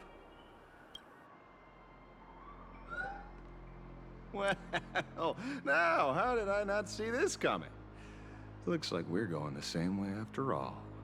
Oh, it's gonna be interesting, right? It's you again! Hey, Mechatron, what's the plan? Do we hop into your cockpit, or are you gonna give us all a piggyback while you fly over? Your ride is ready. Please, take your seats, everyone.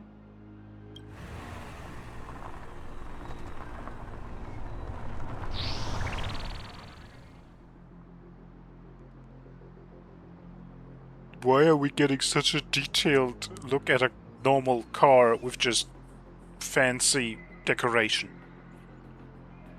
Whoa! Now that's what I call a custom paint job. You can also say it like that, but no, it's just... Your ride isn't your run-of-the-mill business car, but a customized, made-to-order vehicle, used especially for receiving guests. Sorry, this might come across as a bit insensitive, but I have to ask. Can Faerun actually fit in the driver's seat? I expected it to be a remote driving thing or something. How are you gonna drive? Of course not. I'll be driving and monitoring this vehicle remotely. Please, take your seats. I mean, that way, if things go wrong, we have an outside person who can, well, probably faster react to things and do stuff. And I'm also going to just guess that a robot like this can probably keep up with a car, or might just not drive that fast.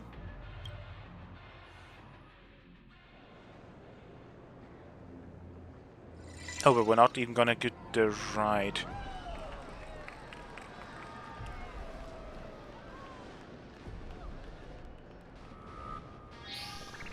Now that is astonishing. That is the same robot that was on the car, so this is someone important. Wow, that's one massive robot! Why do I have the feeling that they are putting too much attention on this thing, so this is gonna be something bad? Is this thing gonna come to life and do we have to fight it at the end? Ladies and gentlemen, welcome to the headquarters of the Perlux Corp. Back when Himeko said this was an entertainment company, I knew their headquarters wouldn't be some ordinary old office building. Well, it feels right now like a car dealership, but instead of going around and being able to look at the cars, you get to look at cool robot toys. Which, I mean, that would be kinda neat. But this is way too much. That giant robot statue? This place is totally like some supersized mecha hangar! Ha ha! You're absolutely right. In accordance with the vision of our founder, our lobby was intentionally constructed as you see it now. That pom-pom is... I don't know. To realize dreams that far exceed what consumers imagine has always been Perlux Corp's core design philosophy, and we have never strayed from it. If any of you are familiar with our company's works, you may recognize this as Mechatron Warrior Series, the Daybreak Squadron's base of operations. Oh, Welder's in his element. Looks like Mr. Yang here is quite a fan of our company's animated works. We saw him smile last time at a robot toy. So, yes. Quite a fan probably fits very well. Now, Madame Pearl would like to invite everyone from the Astral Express to take a tour before your official meeting begins. She has arranged for a member of our staff to accompany you, so please, wait here a moment. I understand, Mr. Faerun. Thank you for escorting us all this way. In other words, thank you for letting us have time to look around because I want to look at everything. Well then, I'll take my leave. This way, Detective. Oh, we have different meetings.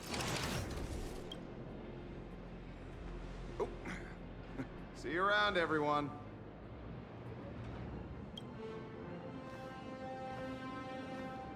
Oh, really? Pearl wants us to look around here before the meeting? That seems kinda weird. Could it be related to her proposed collaboration? Perhaps this is her way of introducing her other identity. It's all good as long as we get a chance to look around. That works for me. Why don't we explore while we wait for our new guide?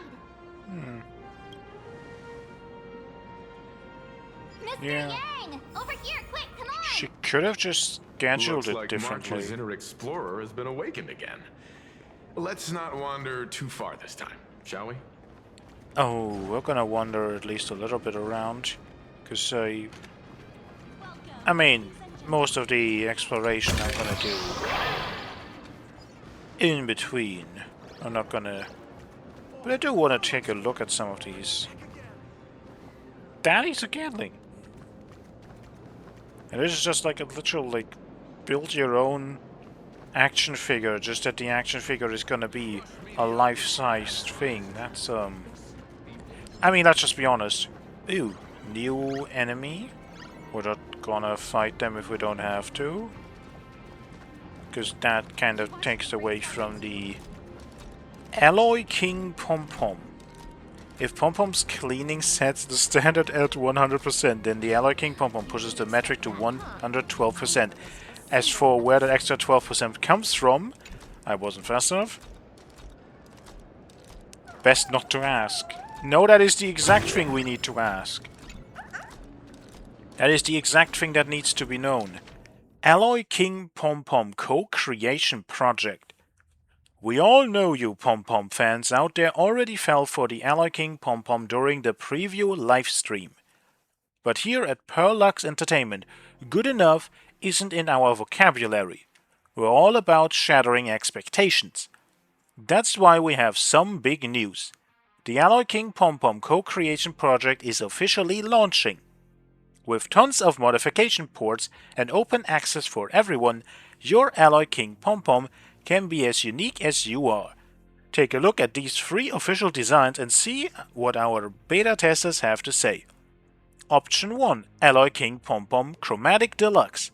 Personalize your Alloy King Pom-Pom with a 95% recolorable surface and 256 RGB colors, with even more particle effects available via premium upgrades. This model's palette is pulled straight from the masterworks of Madame Pearl, the CEO of Perlux Entertainment. Its striking contrast designs make your Pom-Pom King rise up. Its striking contrast design makes your Pom-Pom King rises above all others. Note that there's an S too much. Madame Pearl, take my name off it before the official release. This was just lying around, so they didn't do that. Option 2. Alloy King Pom-Pom Eternal Salvo. Jointly developed by Perlux Entertainment and Planet Screwloom, we've stuffed a massive arsenal from folding knives to planetary drills into this little guy. With firepower that rivals a star knot, you'll have... What? You'll never have to worry about being outgunned? Screwloom. Technically speaking, it is a work of art. My only hope is that it remains a strictly ornamental piece. I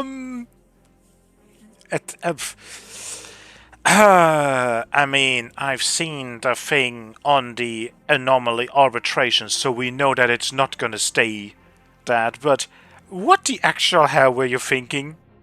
Option 3, Alloy King Pom-Pom Colossal Edition. No gimmicks, just pure size. We're aiming to break the cosmic record for the largest model ever built. Because its massive weight would crush the ground, we're assembling it in orbit. There's no cap on its growth, so it might end up as big as the Phantom Moon. One day, you'll only need to look up to see the king smiling back at you. To what purpose? Well, Yang, to be perfectly honest, it's everything I ever dreamed of in a giant robot! The product is still under development. Final appearance may vary, and Perlux Entertainment reserves all rights of interpretation. Okay, let's just be honest. Would you buy a pom-pom doll like this? I would buy like a pom-pom plushie, but this, as a robot, it's cute. But I kind of think it is a bit too different from original pom-pom, and it's not necessarily what I would want. And people are in all kinds of rows trying to get the newest, coolest thing. Planacadia Superhero Index Excerpt. Hero name Lightning Gaga. Sponsor Plu Industries. Lightning Gaga, the Plu of all Plus, the hero of all heroes, the living embodiment of lightning. On the darkest, scariest, most helpless nights, Lightning Gaga strikes the lightning to bring you thunderous comfort. What baddies fear most about Lightning Gaga is her nearly indestructible physical toughness. Born from old rubber hose animation, she can take just about any physical hit and turn it into an adorable comedic spectacle. Crushed by heavy machinery, hit by explosive weapons, falling from great heights. My friend, have you seen that video? Lightning Gaga swallowed a time bomb whole, let out an earth-shattering burp. That video got over 3 billion views. You're gonna be totally out of the loop if you don't watch it. Okay, a literal thing made of rubber that just shape shifts. I mean, or not really, but it's just so flexible that you can't really blow it up. Hero name Lazio XV. Sponsor Security Bureau. As we all know, the image of the security Wu-Fei comes from the beloved children's classic The Case Files of Wonder Dog Lazio. To make sure the Wu-Fei's image doesn't get tarnished over time, the Security Bureau creates a new generation of Wonder Dog Lazio every so often to serve as a role model for all Wu-Fei and keep the city safe. This generation's Lazio XV is hailed by fans as the most Lazio-y Lazio. They don't really have any hobbies. They are just 100% focused on cracking cases and catching criminals. Some analysts think the personality of each Lazio represents exactly what the current administration wants Plan Arcadia to look like. Many things have gotten so crazy lately that the Security Bureau felt we needed a Lazio this serious. And hey, if you give Lazio XV a really tough puzzle to crack, even he'll end up scratching his head in confusion until he loses it. Haha, looks like our favorite big dog who can't help but show his adorable side sometimes. This is interesting though. There are some things that mention the collective unconscious, so this is kind of in the same thing. That they make something that perfectly represents it. That might not even be on purpose. I mean, maybe it is. Hero name Daybreak Squadron. Sponsor Full Wish TV.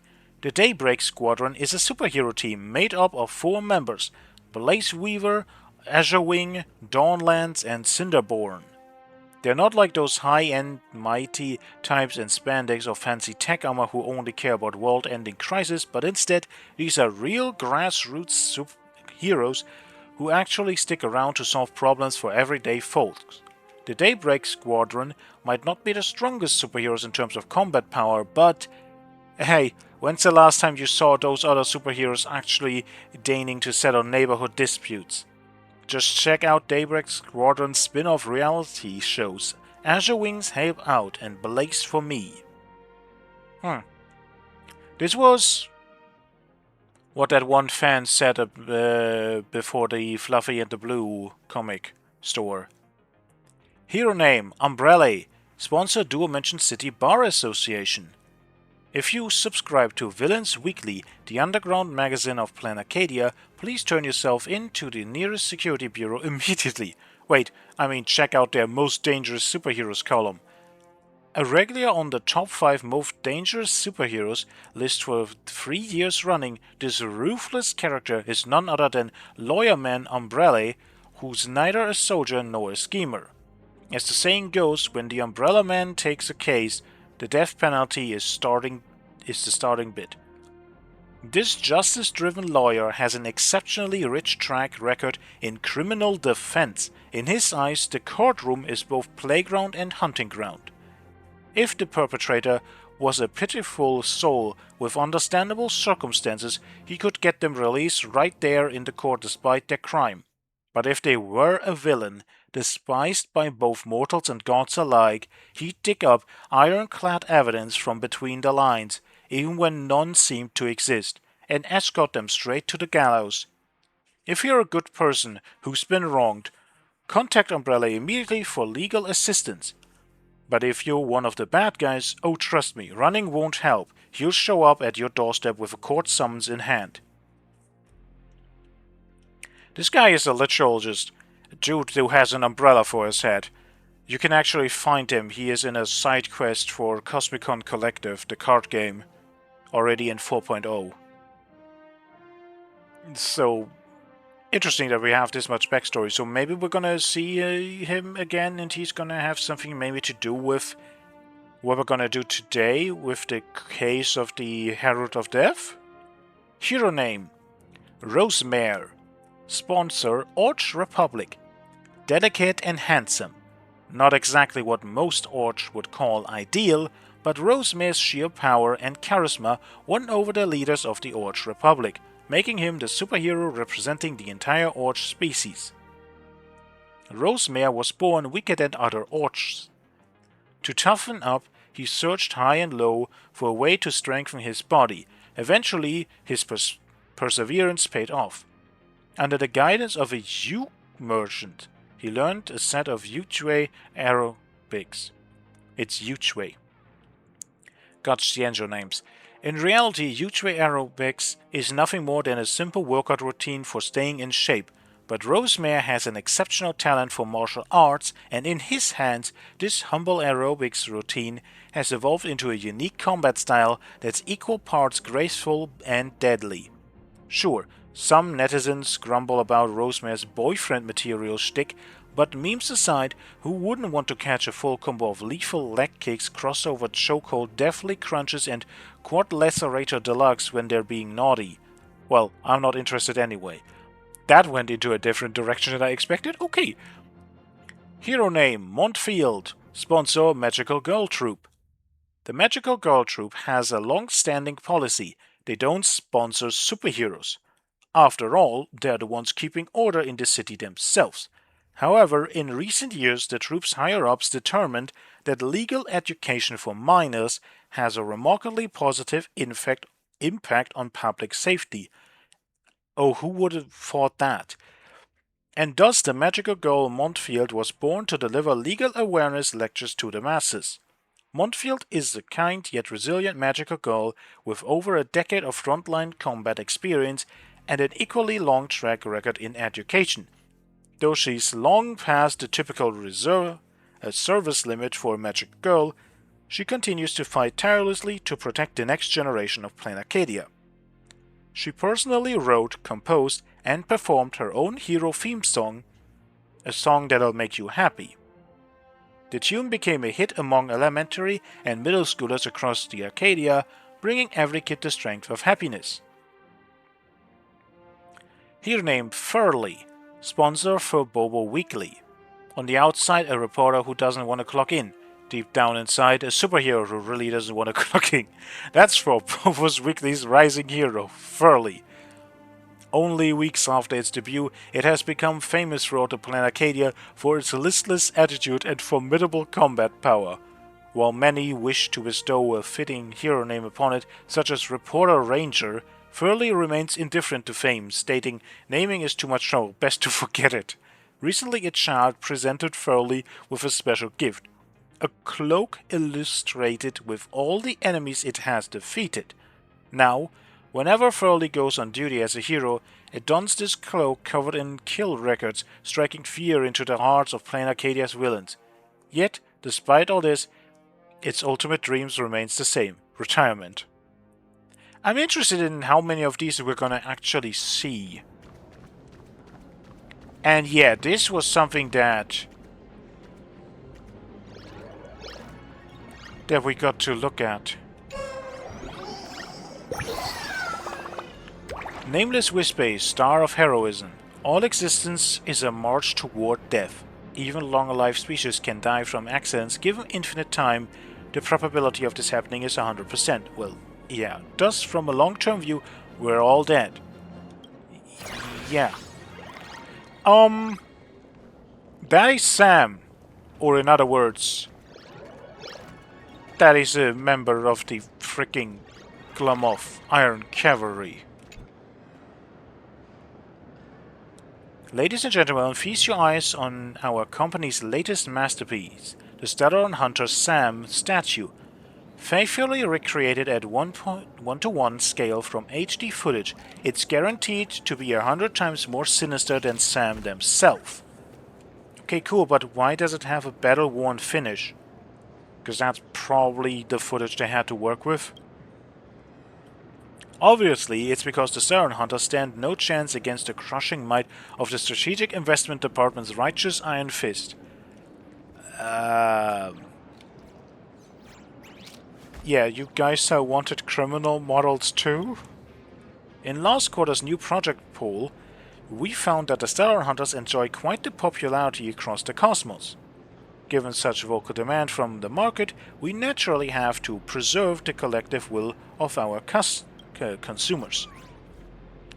Why did you include your opinion in the explanation? I swear on my own name that my entire explanation is drawn directly from the Interastral Peace Network news archives. Not a single work of fiction in there. I'll doubt that.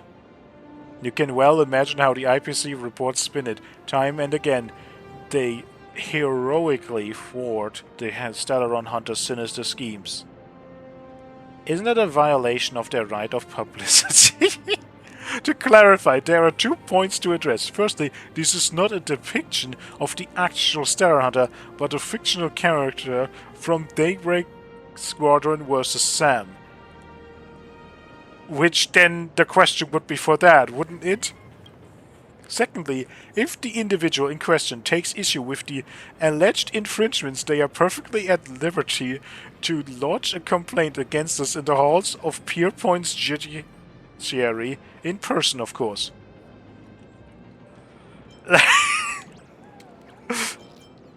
I mean, yeah, for your people to arrest them, I guess that's... But, like, what if we say this? As their friend, I can sue you on their behalf. My apologies, but according to IPC regulations, the right of publicity, disputes can only be filed by the individual in question personally. As for this mech, we've commissioned the renowned prototype artist Nemhor Postpone. Don't think we have heard that name.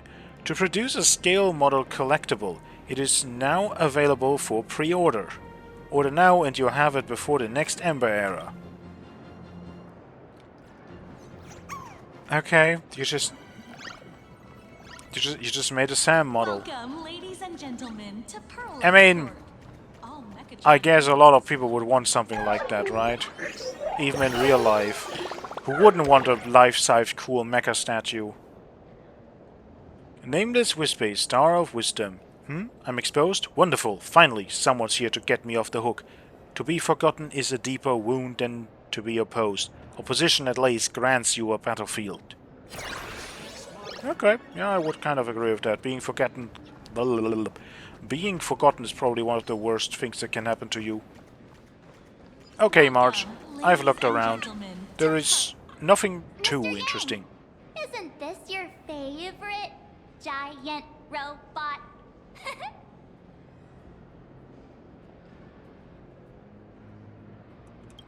I saw it. Please, just keep it down.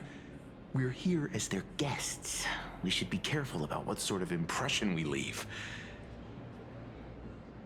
I mean, I think you already had a talk with Pearl where you definitely left a certain impression, but okay. Looking more closely, it appears many of this Mechatron's components were never installed. Oh, what a shame. I was hoping to see it finished, to see the completed Mechatron. Imagine how it would look in motion. What a glorious sight that would be. Again, I'm somewhat thinking that that is something we might get to see. Really? Oh, in that case, Mr. Yang, let's hear it. Which one's stronger? This giant robot, or that Arahato you designed back when you were an animator? Seeing as we're on someone else's property, comparing robots from different works would be most disrespectful to the creators themselves.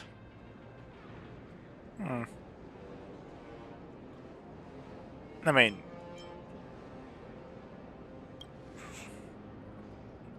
Arahato is an animation all about robots, while Daybreak Squadron is a live-action hero drama. The two really cannot be compared. Oh, what a stereotypically textbook mature answer. well, what did you expect? Well, to just go into the whole idea of like power scaling these two things to compare, like... My days of being a hot-headed young man are well behind me, so please, cut this mature old man some slack, would you? We don't usually come to a place this cool. So why don't the three of us take a photo under this massive Mechatron? Okay, I said I don't want to talk about the voice anymore, but I think this entire sentence, I'm just gonna say it. Imagine Sampo saying that, and then play the voice line again. It sounds like Sampo. It really feels, with the way that this voice actor intonates it, it feels like Sampo. Which really doesn't fit well, now that I say that. Oh no, I made it worse for myself. Why did I say that? Why did I actually let that thought win? No! Now we're talking. Let me set the self-timer, so we can all get in the shot together. Well... Oh, standing below a huge Mechatron like this is just incredible. Looks like Mr. Yang's still young at heart after all. Well, that's nothing new.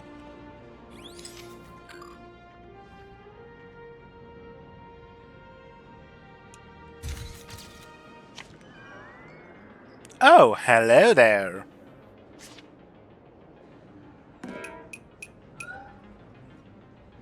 Where did this extra person in the photo come from? Ghost? But it's daytime, and there's way too many people here anyway. Wait, she's not actually there? I thought she, like, would have just, like, jumped in the frame. No, she is there. How did you not see? Oh, ghastly. Who are you? Oh. Okay. Wow, this truly is a magnificent face. Oh, it's nothing like how it looks on the news. Being able to see it up close feels almost surreal.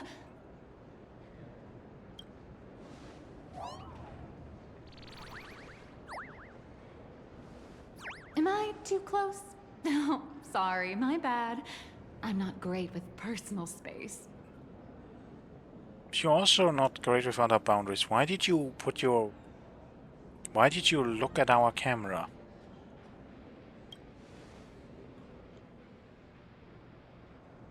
Keep the compliments coming. Yeah, sure. Sorry. It's impossible not to stare at a face this amazing. You'll forgive me, right?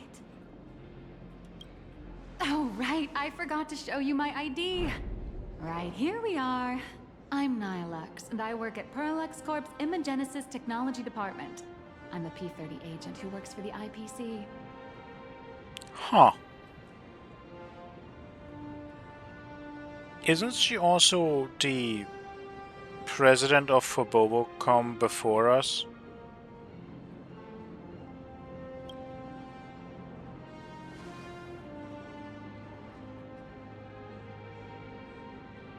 But yeah, P30 we also kind of know from Topaz how high numbers she and Aventurine are. So P30 is kind of high, actually. But yeah, hello. So, what brings you here? Madam Pearl sent me to the lobby to pick you up. All of you are famous super cosmic level heroes whose faces have been all over the news more times than I can count. So of course I recognized you right away and just couldn't help rushing over here to snap a selfie with you. Hope you don't mind. I mean, it is a bit weird. I see. Well, then, hello, Miss Nihilux. Hello everyone. Starting now, I'll be your tour guide, taking you on a comprehensive and in-depth tour to every single must-visit place in this building. From the Mechatron Imagenesis that managed to pique Mr. Yang's interest, to Miss March's favorite fluffy across the blue merchandise, I'll reveal all the secrets behind our hottest products. Oh, seriously? I can't wait! Why is Pearl giving us this? I mean, again, if she just wants to talk to us, she could have just scheduled it differently so that she does something with Ashvale first and then gets to talk with us. But why do it like this? Of course I'm being serious. If there's anything you want to see, learn about, or even get your hands on along the way, anything at all, just let me know. Why don't we head to the gift shop first? I'll get you all some souvenirs. Hello, Mr. Yang. Mr. Yang, you seem reluctant to part with the Mechatron. Want to take a few more pictures with it? I'm just curious. When will this giant robot be completed? Here's a little spoiler. That's actually part of today's tour. We'd like to invite the heroes of the Astral Express to help complete this Mechatron statue. Huh. Will it be able to move like the other Mechatrons in Plain Arcadia once it's done? That's... Oh, I'm afraid it'll be a bit tricky. You're probably all aware that Mechatrons are imaginae driven by wish power, which means they don't actually have any complex machinery inside them. You know how humans tend to unconsciously imagine inanimate objects as living things that can think and move? It's this empathetic projection that grants wish power to Mechatrons. No, to all imaginae, giving them life. So... yeah. There is a readable about that, like, there's only a core inside the imaginae that's like the main thing that gets created, and then the rest of the matter around just poofs into existence and gives it form, but that's it. That matter is just, it's kind of nothing. So they don't really have organs or anything like that. Or in this case, like, even though they look like machines, they're not actual machines. They just take that form. But yeah, that is a good question. So, if this is not being built, then what's wrong? Think away. But one person's thoughts alone won't cut it. The bigger the imaginae, the more wish power needed to sustain it. But if you give, like, if you start such a project, I expect you would think of that beforehand. We'd need to break free from the mental shackles of impossibility to bring such a massive imaginae to life. That in turn requires stories filled with the grandest of wishes and imaginations that know no bounds. Alas, modern humans think way too practically. People can't help but wonder, how does such a huge Mechatron even move? Given how massive it is, why doesn't it just collapse under its own weight? The tiniest seed of doubt in the giant Mechatron, standing tall astride the Earth, becomes nothing but an impossibility. Maybe it'd have a better chance of coming to life in a more primitive society. Oh, truly a pity. God dang it, I really shouldn't have said it. I can't unhear it now. Oh, cheer up! Today's your chance to finish building this massive Mechatron!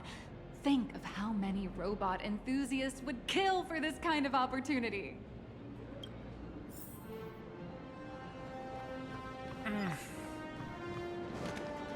I mean, we probably wouldn't.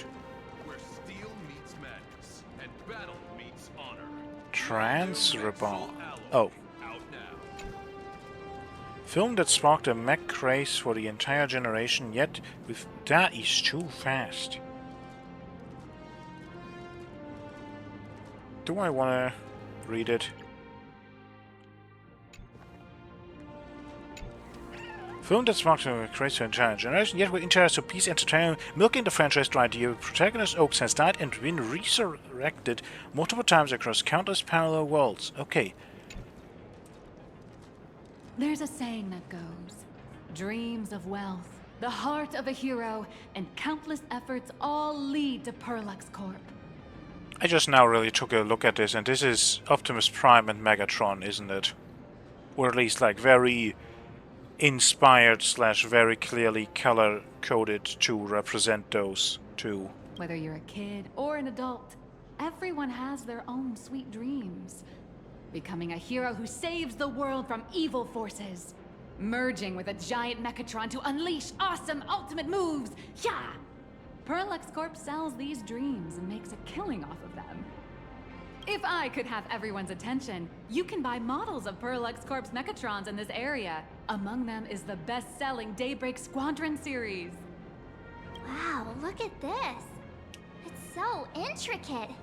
No wonder Mr. Yang's got Mechatrons on the brain. I very much envy the kids here in Plain Arcadia. Back in my day, robot toys were still quite the luxury. Seeing all your eyes light up like that reminded me that I, too, was once young. Back then, there was a stretch when I was so broke that I'd spend ages debating whether to buy a carton of milk from the convenience store. I kept telling myself that I had to work hard so I could get rich someday. So, did you manage to get rich?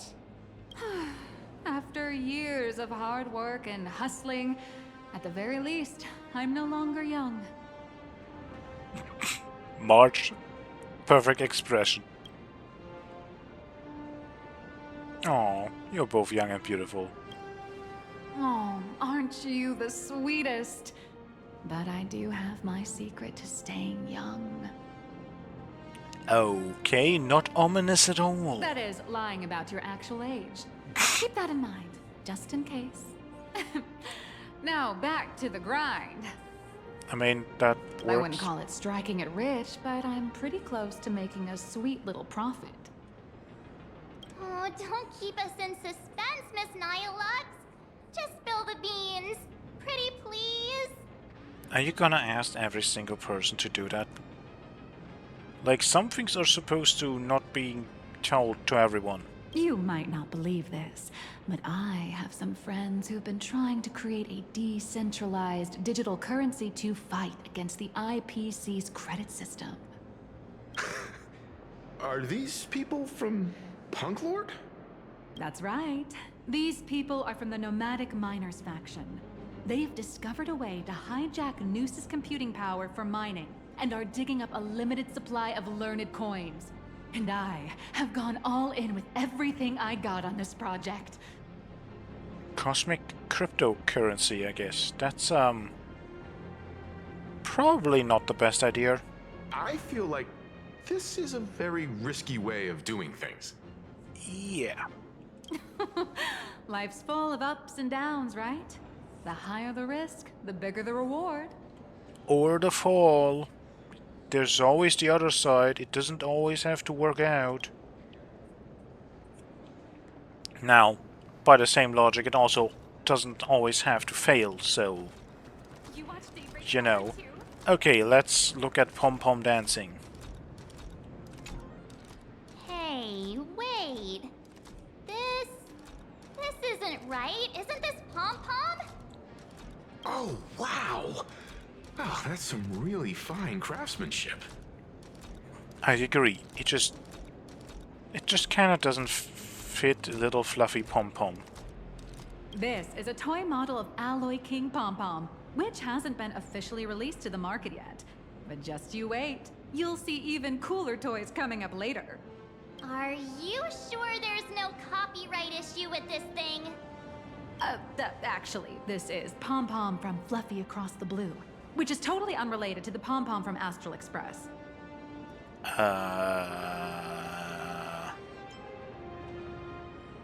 mean... Whatever. Why is it called King? As the conductor, Pom-Pom is basically the uncrowned king of the Astral Express, I'd say. We can't exactly call them Pom-Pom Kong, can we? Speaking of souvenirs for the Express, I bet nothing could be more perfect than this toy. No voice line? But if it feels a bit one-sided, if I'm the one giving it gift here... I have a small favor to ask. Would you mind taking a photo with me by that headless Mechatron statue over there? and maybe signing the photo too. I'd love to leave it as a memento for the staff at Perlux Corp. How's that sound? Like you're an obsessed fan. If you're willing, I can pull a few strings and use my access privileges to give you all the gold-plated prototype of the yet-to-be-released King Pom Pom Alloy Armor 999, the only one in the entire universe. Just give it a thought. I don't think that will be in the video, but what the hell just happened outside? Well, sure. A one-of-a-kind souvenir in the entire universe? Our conductor will definitely love it. Would you love it if your friends and acquaintances just gift you a robot toy that's like a copy of yourself? I'm not sure how to feel about that idea. It's all up to you. Come on, let's go. Well, it's not up to us because we don't actually have any choice. A Perlux Corp themed sculpture for taking group photos. You can go behind the sculpture and place your amazing face in an appropriate spot. Adjust the camera to a suitable angle and you look like a Mechatron warrior. Man and Mechatron in perfect harmony. Ready to take a photo? I'm ready.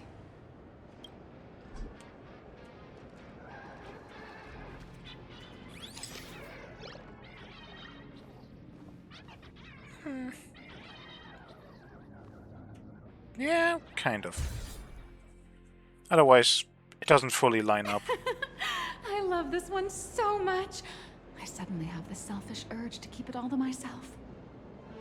And don't forget about that exclusive gift you promised. You bet. In fact, I'll throw in a normal edition for each one of you as hush money. Come on, let's head to checkout. Again, why are we doing this? This feels so weird. Why is this I mean, don't get me wrong, this is a cool place to look at. And to have like a little inside understanding of this corporation, but like... How are you doing? It's my pleasure to serve you. Like, why did Pearl call us over for this? I'd like to present each of our 3 distinguished guests from the Astral Express with an Alloy King Pom Pom toy model as a gift. Sure, you got it. For the gift expense record, could you please provide your employee ID? Please charge these expenses to this employee ID. Huh. This is Madame Pearl's ID number. Huh. After all, you are esteemed guests invited by Madame Pearl herself. It would only be fitting for the gifts to be presented in her name. Why do I have the sudden feeling that you are not an actual employee? I see. Please wait a moment. Your Alloy King Pom Pom is all packed up. Would you like to take it with you, or shall we use our delivery service? Since we still have the tour to go through, please just have it delivered to the Astral Express. No problem. Hope you enjoy your visit here. Now that the gifts are done, I'll take you to the Mechatron Design Lab. This is the part I've been looking forward to the most. The original prototype for the King Pom Pom figure in fluffy across the blue, it's a powerhouse that puts most of the nameless to shame. It comes with a full suite of cleaning, laundry and sanitizing systems, making it more than a match for 99% of the universe's housework. Pom Pom is actually starting to feel a little threatened. Oh. Okay, Nihilux, what's up with you? Why are you so weird? Ah, you're the... Yes? No way, you're Miss Raccoon. No, that's not right. You're oh, from the Astral Express. Wow. And is Miss March Bunny herself here too? Hi. I actually prefer to be called by my real name, March 7th. This is Mr. Yang. How lucky to meet 3 members of the Express crew at once. I'm a huge fan of you all, especially my senior. I haven't missed a single episode of Fluffy Across the Blue. And I've even bought all the collector's editions. Oh, how could this guy say he likes you more than me to my face? Good thing I'm not that petty. Don't worry, March. It's hard to tell if people in this world love the real Express crew or just the cute animal crew from the Fluffy. Yeah. That is also probably actually a reason why we don't have more people really swarming us all the time. Because we're the inspiration, but not the actual thing that they like. I don't know how that would really work. I don't just follow the Fluffy series. I've been keeping tabs on all your adventures in Bellabog, the Cienjo, Penacony, and Emphorius. Though, it's such a shame there's so little video footage of the Emphorian War online. Are these things just all public knowledge? All of the things we did are just like out there? Oh, right. I just rewatched the scene where the Trailblazer embarked on another trailblazing expedition in Holy Grail Stay Night. Oh, your speech was so inspiring. Yeah. Right. I have a precious trash can in my collection at home. If I'd have known I'd meet my senior today, I'd have brought that can with me. You know, honestly...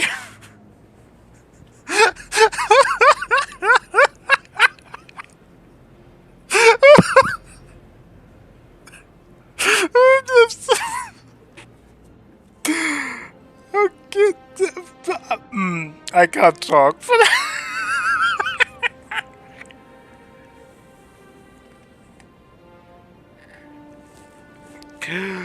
Oh, God. I need to adjust my headphones. I actually nearly knocked them off. Because I... yeah. I mean... we are the Trash Raccoon. That just is kind of part of the deal, so sure. Could I ask for your autograph? If that's okay with you. Just sign my clothes, please.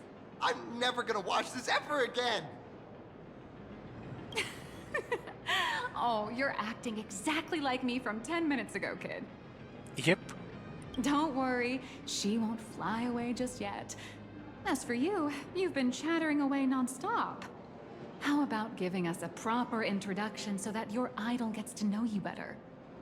Sorry, I got way too excited. I'm Warrior Cinderborn from Daybreak Squadron. And my real name... Well, my real name doesn't matter. Just call me Cinderborn. Oh. If you're not in a hurry, would you mind chatting with me for a bit? Yeah, actually, I don't know much about Daybreak Squadron. Daybreak Squadron is the most popular superhero drama in Full Wish TV's Mechatron Warrior series, following the story of young heroes fighting alongside Mechatrons against the Shadow Slither to save Plain Arcadia. Okay. Are we gonna meet the villains too? I never expected Mr. Yang to be so familiar with our story's background. After all, I'm a loyal fan of your show. I'm truly honored. Okay, so what do you usually get up to around here? I'm just a small-time actor, playing a hero on TV. And like my senior's deeds inspired me, Daybreak Squadron has also motivated people to fight against all challenges in real life. Recently, Full Wish TV got approval from the Department of Aberration Defense. So now, the magical Mechatron Daybreak Warriors from the show can operate in reality. My friends and I are just honored to fight alongside the real Bullet Worm. Sorry. I didn't quite understand that. So, are you still an actor or not? How should I put this? My teammates and I are both actors and real masked heroes.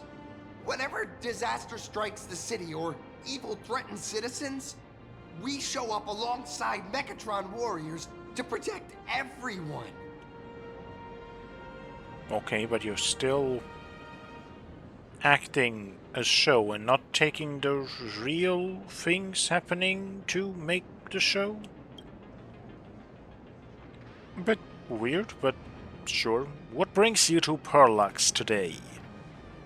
I'm here today to test a Mechatron's performance and do some advertising shoots while I'm at it. Full Wish TV and Perlux Corp have always been partners. Even the squad's transformation Mechatron is imaginated by Perlux Corp. The more popular Daybreak Squadron's drama becomes, the more wish power flows into the Mechatrons, making the squad shine even brighter in reality. And the more active they are, the better Perlux Corp's model kits sell. It's a perfect, virtuous cycle. Or a vicious one. But I guess people are happy about it, so probably actually a good thing. And if they actually inspire people, then why not? Short editing, I needed to take a sip of water. I haven't, well, didn't drink anything in a long time now. Oh, sorry for taking up your precious time with all this chit-chat. If the crew hasn't visited the combat testing area yet, I'd like to volunteer myself as my senior's opponent for the test. If that's all right with you. Is that really okay? The hero of the Astral Express gracing us with guidance and leaving some data would surely make the staff here very happy. Oh, what perfect timing! The combat testing area is also part of today's tour. That's the way to fame for ya. Don't let down those kids who look up to you. Honestly, that's my weakness. I can't allow myself to let adorable kids down. Or anyone, really, for that matter. First, have everyone take part in the assembly process for the Mechatron in the control room. Then, using this Mechatron as a template, we'll build a smaller unit for her so she can try out the combat test program. So, follow me, everyone. What?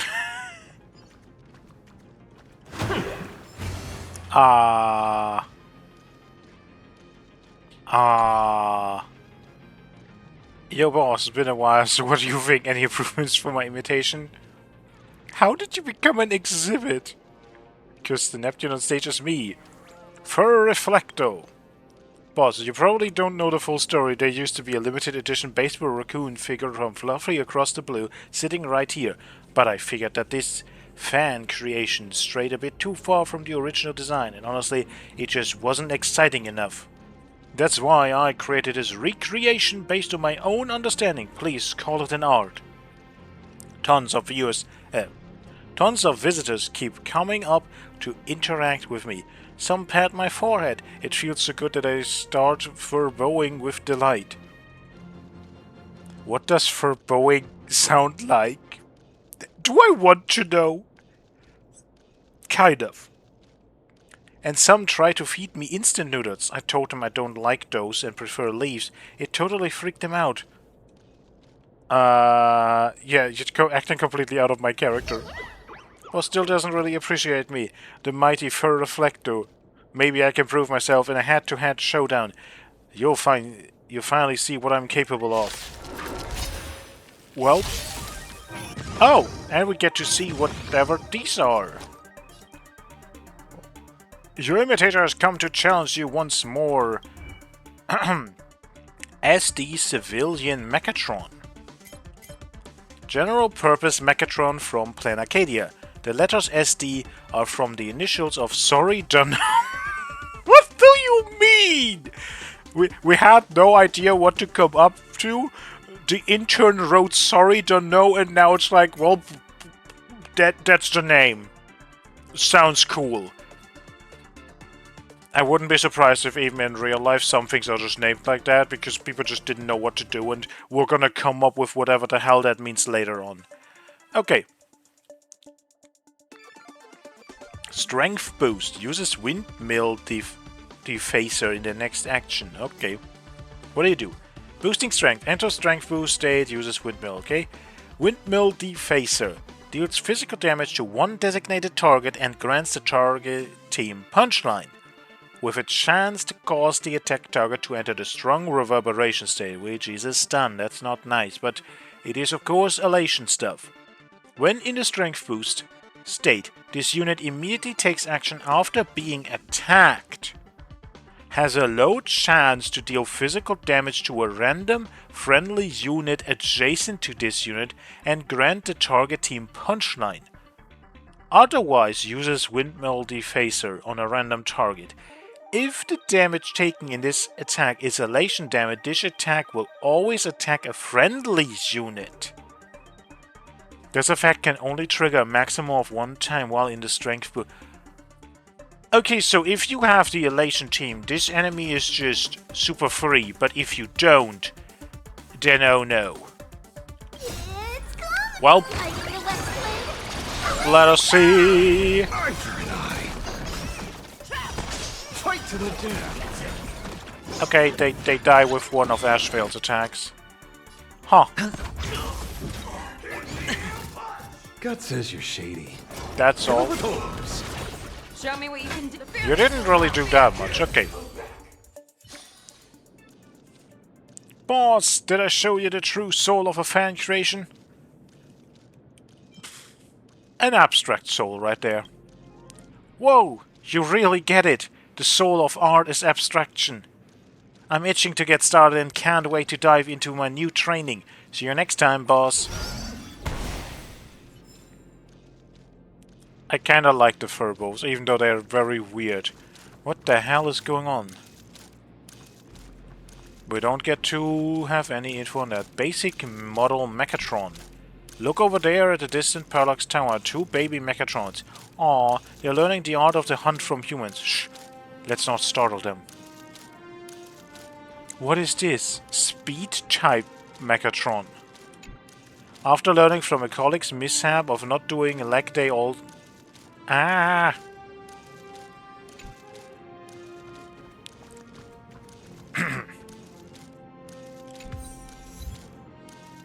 Why did you have to give me...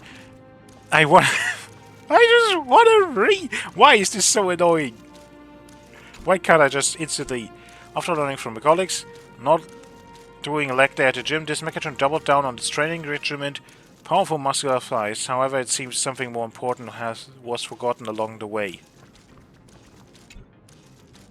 And that's the same thing. Finally force yourself 4 powerful... Okay, no. Are we gonna get... It all began with the careless words of its lover for Squad Mech, with pink holes for graceful wings. Only when its lover left did it realize it had twisted itself into something grotesque. What kind of achievement did we get for that? Find 4 unusual looking Mechatrons.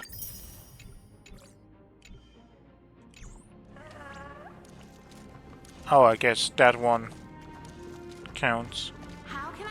Strength type. Rumor has it that it once had a passionate office romance with a certain colleague. After the split, it hid its weapon behind a steel mask and swore never to meet again. Oh. What are you, growth type? Leader of the famed security officer squadron Mechatron Overlords. It's responsible for forming the head during combination, but almost no one's ever heard it talk about its past. Okay.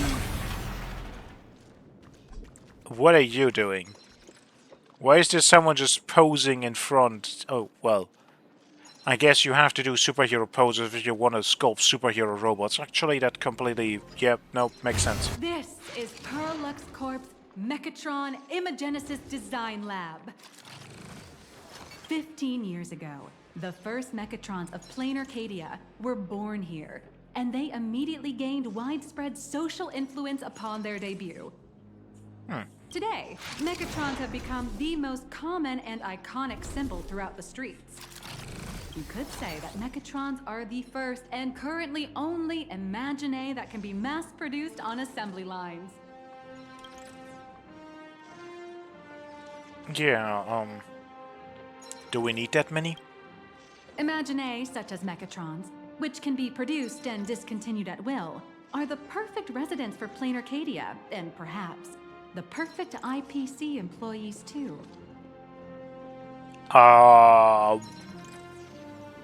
They do as they're told, they work until you don't need them, and when you don't need them you can easily get rid of them? To say that that is the perfect IPC employee, like... Yeah, I don't like the IPC for other reasons, but like, this just gets added to the pile. Added to the pile of why I don't like the IPC. Like, what the hell? In some people's eyes, being able to create an infinite army of Mechatrons would be even better. That doesn't sound good either. Say, dear guests, do you know what the first step is to creating an Imagine in Plain Arcadia?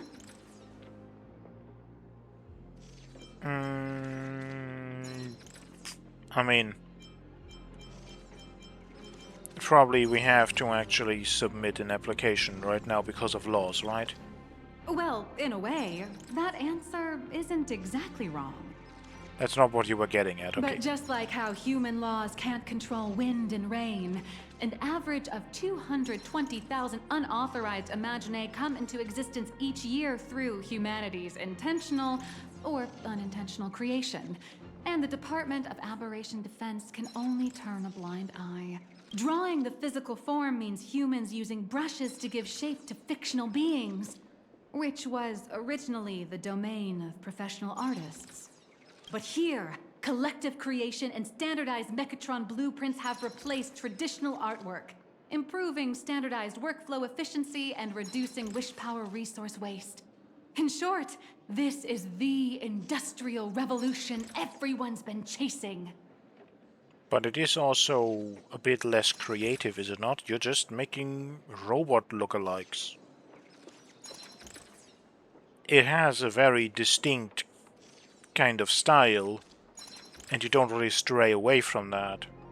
Oh, to think that even Imagenesis, a skill as magical as this, could be industrialized. I'm suddenly starting to admire the IPC. No, Marge, don't do that. That's nothing. Our company aims to create 2 billion Mechatrons for social production and public services before Arcadian calendar 2030. And that includes special combat Mechatrons like the Daybreak Squadron. That's a staggering number. But can the wish power of the people here really sustain so many Imagine? That's why Perlux Corp keeps churning out animations and hero shows one after another. In other places, these are just entertainment. But here, they're legit breeding grounds for spiritual energy. All of this shall serve Madame Pearl's grand goals and ideals. Mostly feels like... I mean, literally, the media feeds you what you're supposed to believe, and that is then turned into the things that they want. Like, this all is just like... full-on control from the IPC. All right, back to square one. First step, let's go print the Mechatron structure blueprint. We pull together our credits. We really just get to do that? Ooh, readable. Each of us only gets to use it. The Rise of Perlux Corp. Some say striking it rich carries pejorative undertones. Pejorative? I have never seen that word before. I say we all need to realize that sometimes you have to do wrong to do right. A preface. It's never really good if you start something with like, oh, maybe this is wrong, but it is for a good purpose. It's like, yeah, maybe you should especially not say that about your own stuff. Let other people be the judge of that, and don't try to instantly excuse your wrongdoings with like, oh, it was for a good cause. Anyway, our story began in the plastic model business. In those early days, we weren't called Perlux Corp, and what existed was just a little-known workshop called Perlux Studio. Fun fact, our founder's actual surname was Perlux. But as you can't register a studio with a duplicate name, we registered Perlux. And just like that, an era passed. As a model studio, Perlux churned out tens of thousands of popular toys, but remained within that niche. The true turning point arrived with the second chairman, Max Smith. By securing investment from the IPC Strategic Investment Department, he transformed a modestly famous toy studio into a first-tier player in the entertainment industry. But nothing ever goes smoothly. After Perlux Studio grew into Perlux Corp, we inevitably had to face pressure from the Marketing Development Department. They viewed themselves as Plan Acadia's founding stakeholders and were determined not to let the Strategic Investment Department outshine them. Max Smith was murdered at age 49 when a crazed Imaginary hurled stones at his self-driving vehicle from an overpass. Traveling at high speed, he was killed on impact, and that Imaginary had disintegrated into a pile of wispy before investigators could arrive at the scene. After Max Smith, Perlux entered a long period of turmoil, relying heavily on capital injections from the Strategic Investment Department just to stay afloat. Stability was finally restored under the leadership of our 19th chairman, Thomas.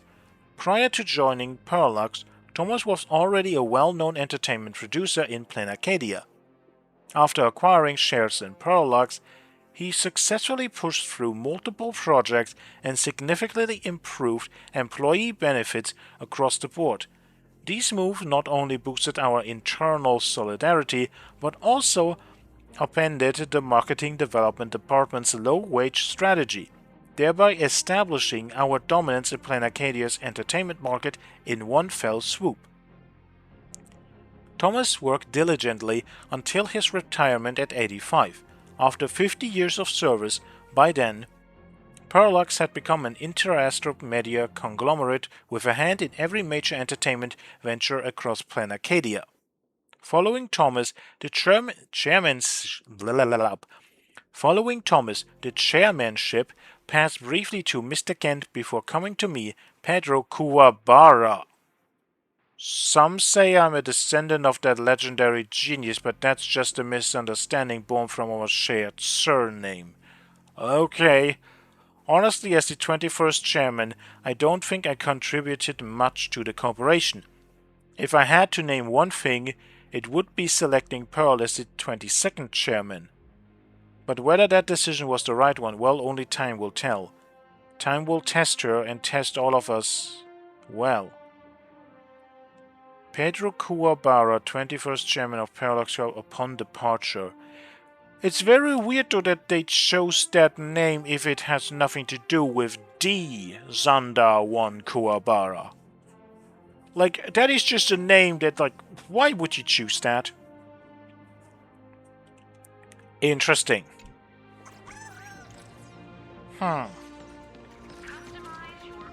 Well, please adjust the Megatron design parameters according to your needs. Pretend to adjust the parameters, then restore to default? Open the present parameters and carefully pick a set. Fine-tune each parameter until satisfied? Yes, sure. Megatron assembly blueprint updated. Processing. What are we making? Printing. What did our Trailblazer want to do? While waiting for the blueprint to generate, it suddenly hits you. This is just a trial project. Could it be that no matter how much I adjust it, the final printout always comes out exactly the same? Your suspicion makes sense. But please answer my question first. Which do you prefer? The sense of achievement that comes from hard work, or the convenience of getting things done easily? Actually, yeah, I want them both. This is kind of the point. It depends on what you do, isn't it? Like, certain things like doing household chores, I want to have them easily done. But things that I'm invested in, that interest me, I want to potentially achieve something after I put on who knows how much time into it, right? It's a very different thing. It depends on what is it that we want. And I mean, if you give us, in this case, something that we can adjust, then I would say the achievement from actually seeing all of our adjustment, all of the little things that we wanted to change and what really comes out of that, to actually be able to look at it, I would say that that is what we want here. You got that right. The fully automated Imagenesis blueprint design system perfectly matches your needs. You can meticulously adjust every parameter, or just hit one button to skip it all, and the automated system will always produce results that meet the standards. So adjusting doesn't matter? Amazing, right? Just like how the inventors on planet Screwlum used to ask themselves, if all their inventions were already pre-recorded in the Supreme Punch Tape, what's the point of inventing in the first place? Printing complete. Please retrieve your blueprint. What you just said is the answer. It's not about the results of creation, but the elation we experience in the process. Sure. I can get behind that. But I still would like the result to also reflect that.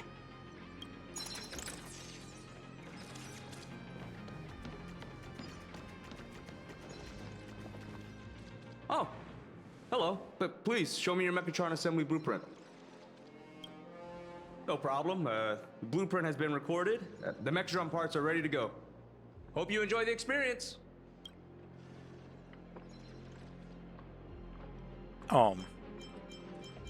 Mr. Yang? No. March and I will just watch you play from the side. Now then, please follow my guidance to complete the Mechatron assembly.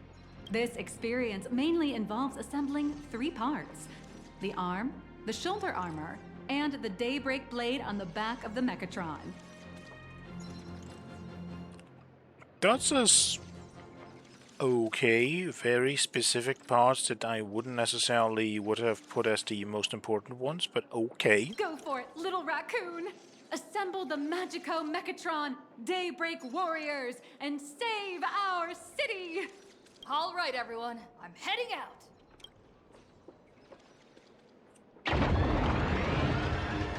Oh.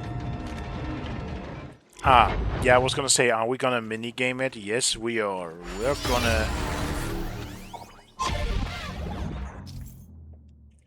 As part of the mech assembly project brought to you by Perlux Corp, you will be tasked with installing the arms, shoulder guards and the Daybreak blade, a custom-engineered weapon designed for the giant mech armor. Please follow all instructions during your session. Utilize the detonator to remove parts from the frame, then engage the mechanical arms to lock each piece into place. Word has it that to make the trip unforgettable for the Nameless, the corporation has included a thrilling new feature following the assembly phase. What could it be? The anticipation is palpable. Hello. Yay, hello, Aw. The first step of assembly is to remove each part from the frame, one by one. Nippers, hobby knife, sandpaper, sanding stick. Perlux doesn't provide any of these. But don't worry, the explosive device will solve all your problems. Just step on it, bravely. How do we get up there? No, like legitimately. Oh. No, that also doesn't. Okay, we're gonna come back for that. It is just fun. It may look brutal, but it leaves no burrs. And that's the magic that we at Perlux Corp are so proud of. We are legitimately in like one of those little assembly things that you have for... Aha! Of course, there's one of you in here. What is a corporation? It's an organization that deletes both happiness and misery alike. Is it the web? I still was not fast enough. Goodness! Well, you in the video can just pause and I can see it in editing, so it's like, whatever. Right? But yeah, just collecting coins is fun.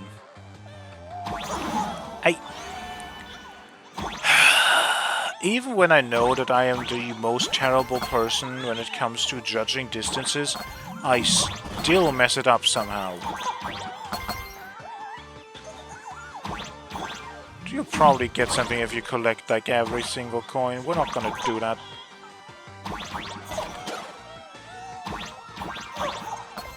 Can we just sit here and like have all the coins flow into us? And another wish bay. Faster, faster, faster! Every money problem can be solved with more speed. Then I still didn't get to read the final. Goodness.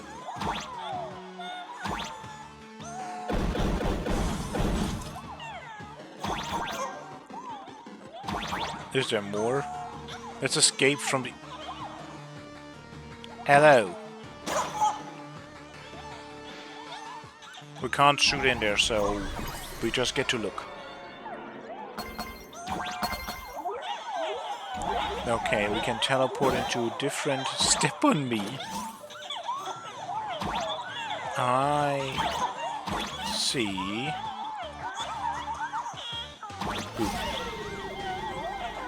Okay, so...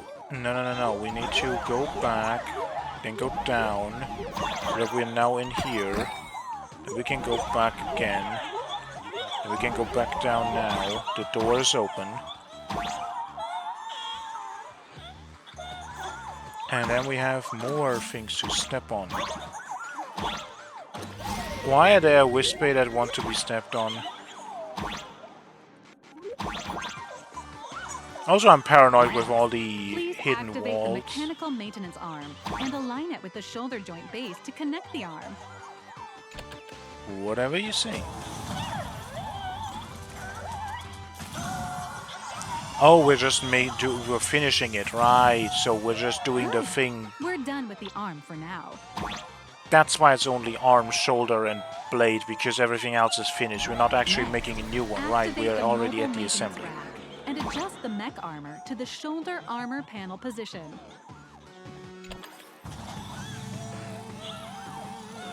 This is kind of crazy, though, that they're just like, yo.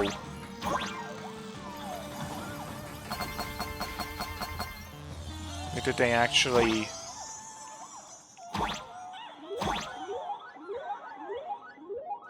I don't know. Did they actually crafted all of these levels that you can look at Just from... like before, the first step is to remove the parts from the frame.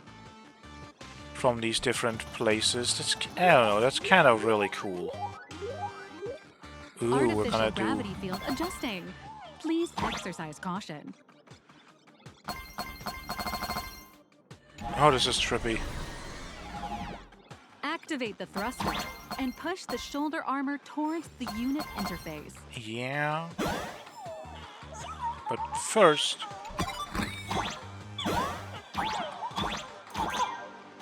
the camera doesn't follow us. Oh.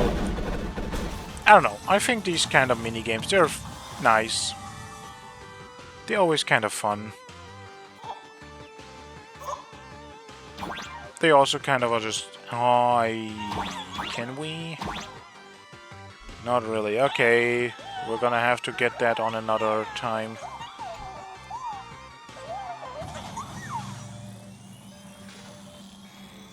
Beautiful. Absolutely beautiful. This giant Mechatron is truly the soul of Parallax Corp.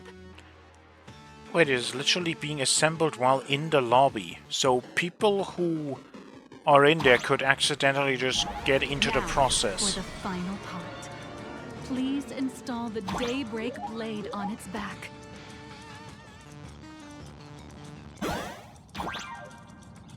Oop. on the back, and fire! Awaken!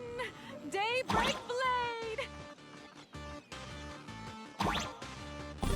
Again, why do I have the feeling that this thing is going to come alive and things are gonna go bad? The colossal Mechatron you built with your own hands will now stand proudly in the center of this hall. The great hero of the Astral Express has graced this place, left behind a blueprint, and even contributed their own inspiration to the completion of the Mechatron statue. What outstanding promotional material this is for the marketing department.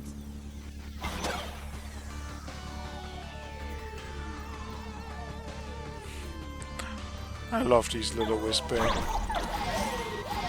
Gotta be honest, they're cute, they're endearing, and they're funny.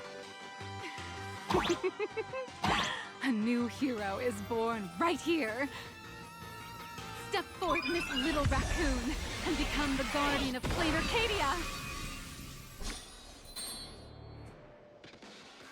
Powerful wish power supply entity detected. Initiating link. Supply entity.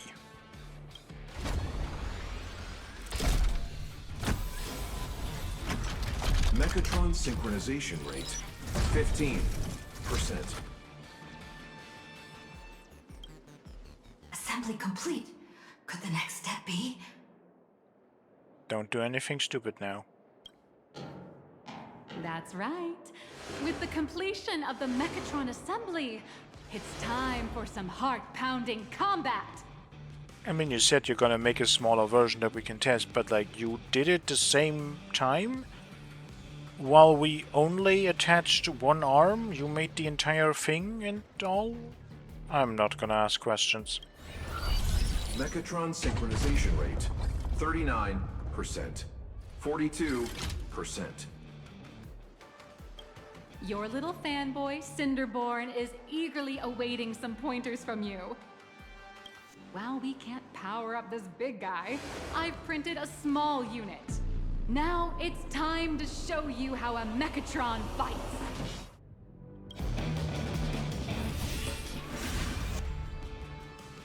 And we're gonna get a cutscene or an actual fight?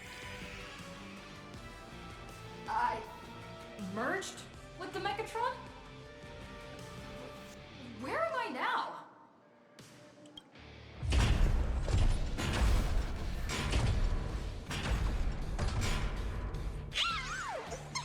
Why, of course.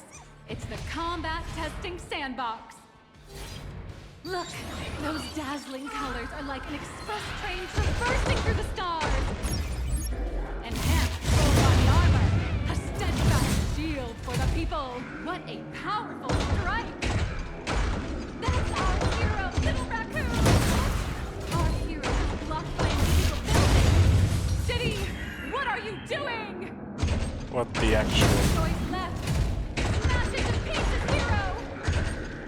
Just We up. focus on dealing with the city's crisis, and let Madame Pearl worry about the compensation. We are being blocked by foliage.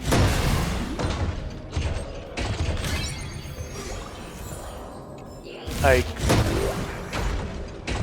Mega Mechatron. Has made it through the worst of it! Hero.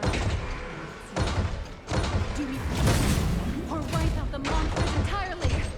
Hero, you decide! Yeah, but first... Sci-fi villains often fall for the same pattern. In their very attempt to expose the world's ugliness, they only succeed in adding to it.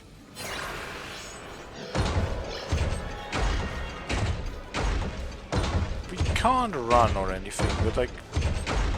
it was kind of The cool. monsters that were hiding here seem to have been reduced to nothing.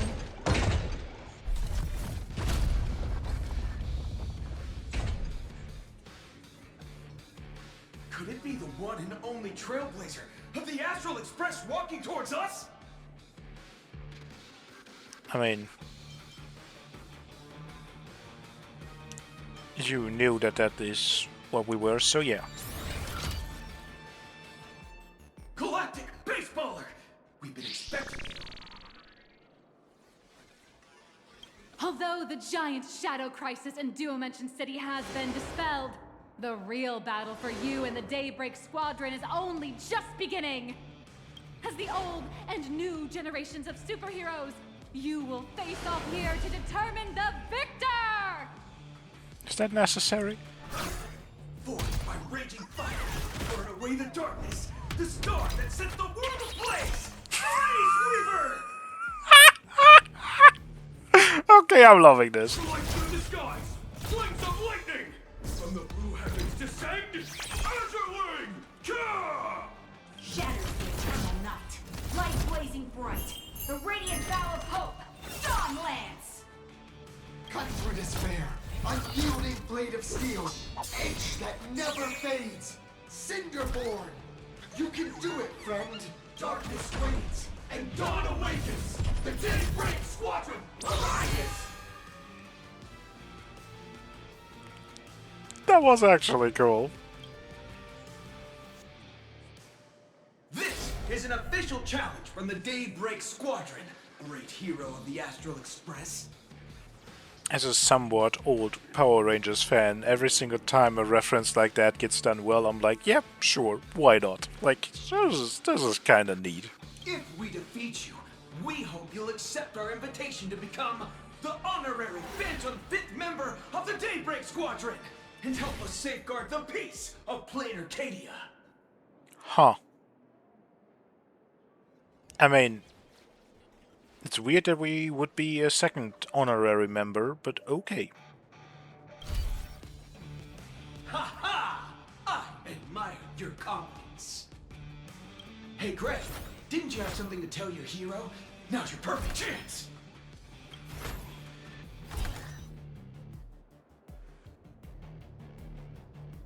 My friend, you know what?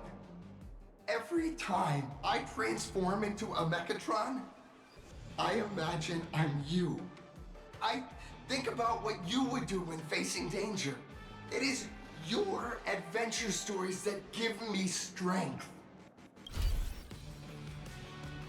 So I'll give it my all from now on. Please don't hold back. Well, in that case, let's go.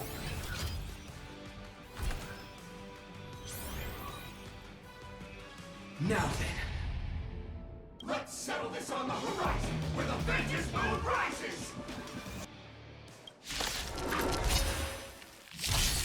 Let the two Wait. of us see what you're made of. Come on, one and only Trailblazer! We actually get to... What do our abilities do? We can probably look this up better. Upon reaching 4 stacks, immediately launches Daybreak Rondo's follow-up attack. Okay, 1 stack on basic attack. Enters the Daybreak Temperance state, causing all enemies to immediately take action. And our talent is just when Daybreak Real reaches 4 stacks. Okay, ultimate. Physical damage to all enemies and gain 1 stack of Daybreak Wheel. Why would we want them to take action? Maybe that is something about what they can do. The pinnacle of logic and composure, or EC, he maintains a constant air of unshakable calm, as if he's a walking encyclopedia of wisdom and lore, but at his core, he's just a sardonic loser with a talent for snark. That's not that nice. My job is simply to decide what to do. As for whether it's actually possible, well, that's for you all to worry about.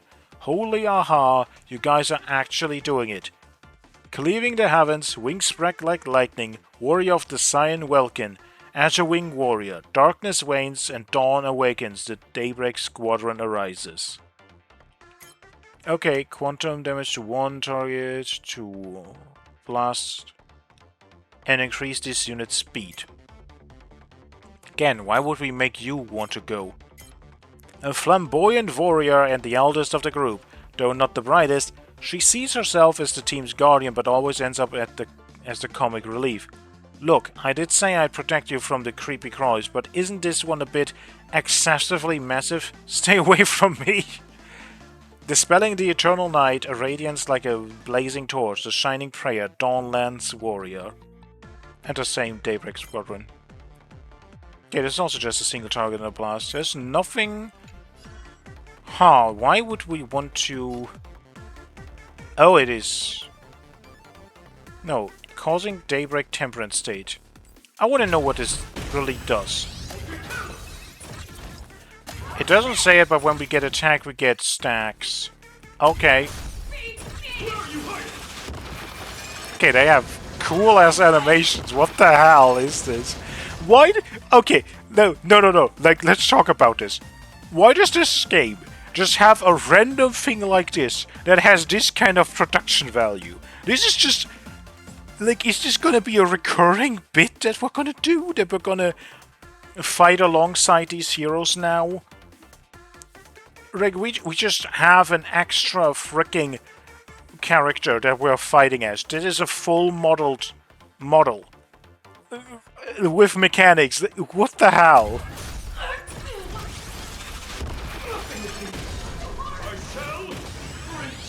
I mean, it seems to be pretty much the same animations as one of our enemies, but still. So we're just gonna do this, have them act, so that we get 2 stacks. And then we can do our follow-up faster.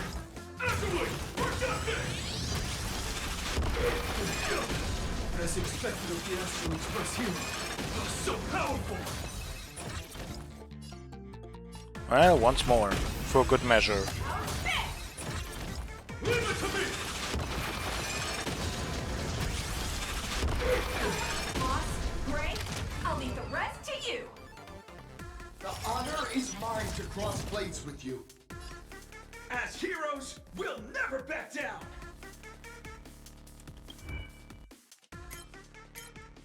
Also, nothing too special for these two. Not really, no. The youngest member of the group, a model citizen who perfectly embodies the school conduct code and looks to the future with starry-eyed optimism. Yet beneath his earnestness lies a trace of shyness and self-doubt. When something piques his interest, he erupts with a manic enthusiasm only to be overcome with mortification afterward for being a nuisance. It's a promise then, you protect the universe and we'll protect Plan Arcadia.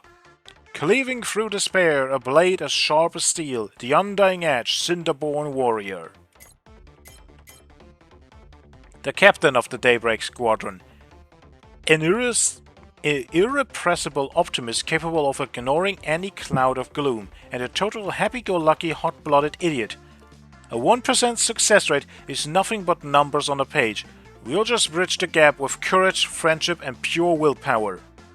So fortunate fire, scorching the darkness, the star that sets the fields ablaze, blaze with a warrior. I mean, that's literally something I said not too long ago. If a chance exists, it will happen sometime. Might take a bit, but it will happen.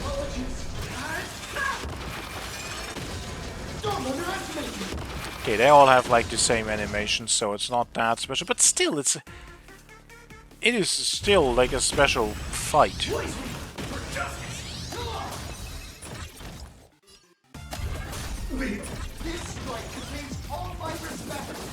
Yo! What? Even the invincible little raccoon is reaching her limit? Listen, those are the people's wishes. Power converging as one. That is limitless possibility! Everyone's wishes. I've received them all. Trailblaze Infinity!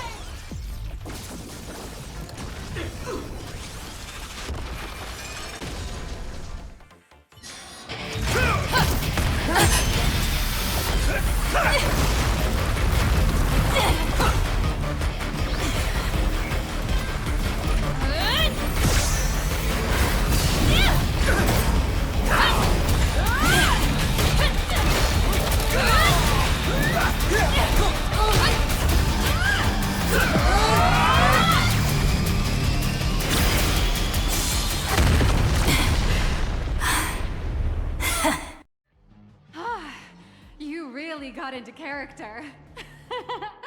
That was some great acting. I guess for Trailblazer it's not really acting, is it? Huh? Were we just fighting in a film studio? Probably. Don't tell me you actually thought you were fighting them in a real city. That ain't gonna happen. Madame Pearl's insurance fund would collapse. It doesn't matter if it was a real fight or a fake one. What matters is your experience. Did you have fun?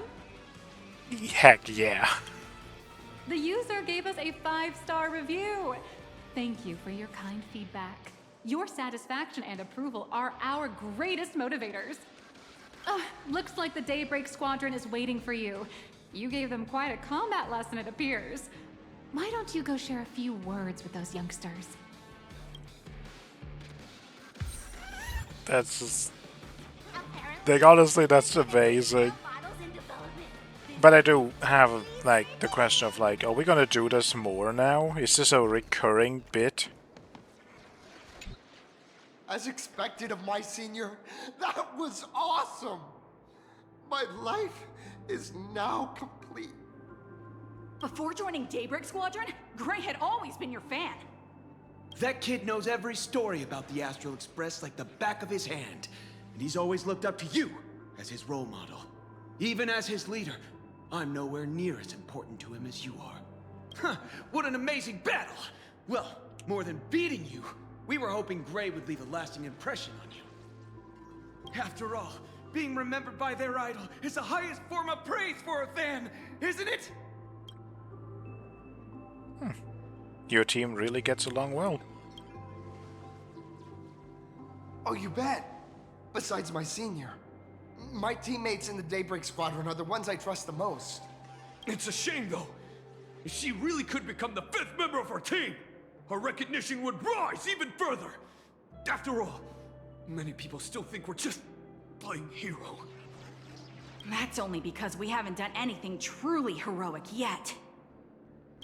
Don't worry. Given the state of Duomension City, a mind-blowing crisis is bound to happen sooner or later. And that's when we'll get our chance to shine! Ha ha! Yeah, just yesterday, I rescued 5 people from a gas explosion. Hope they recover soon. And spread the word about how awesome Daybreak Squadron is! There you go again. Casually saying the strangest things. Like the Astral Express. We don't need to act to prove something so long as we stay true to our own path. Sooner or later, Daybreak Squadron will be recognized by everyone. And since this is such a big thing put out here... Yeah, I do think we're gonna see this again, right? We're gonna see this group again, we're gonna maybe fight alongside them or something? And maybe even be responsible for them being a bit more successful? Silly you! Is the Astral Express all you ever think about? Why don't you just go join the Express as one of the Nameless? Come on. Don't make fun of me. I'm still just a rookie. How could I possibly be worthy of boarding the Express and fighting alongside seasoned veterans? No, you guys are all remarkable. Anyone who perseveres in their own life is a hero indeed. That's well said. Thanks for your guidance, Trailblazer. And lastly, I wonder if you could take a picture with the rest of us. Trailblazer, please, take a photo together with us! Whoa! My senior's so close to me that my heart's beating like crazy. Are we also gonna do a pose? 3, 2, 1. Darkness wanes and dawn awakens! The Daybreak Squadron arises! Time's about up. We should meet with Madame Pearl now. Oh, right. Want to say goodbye to your big fan before we go?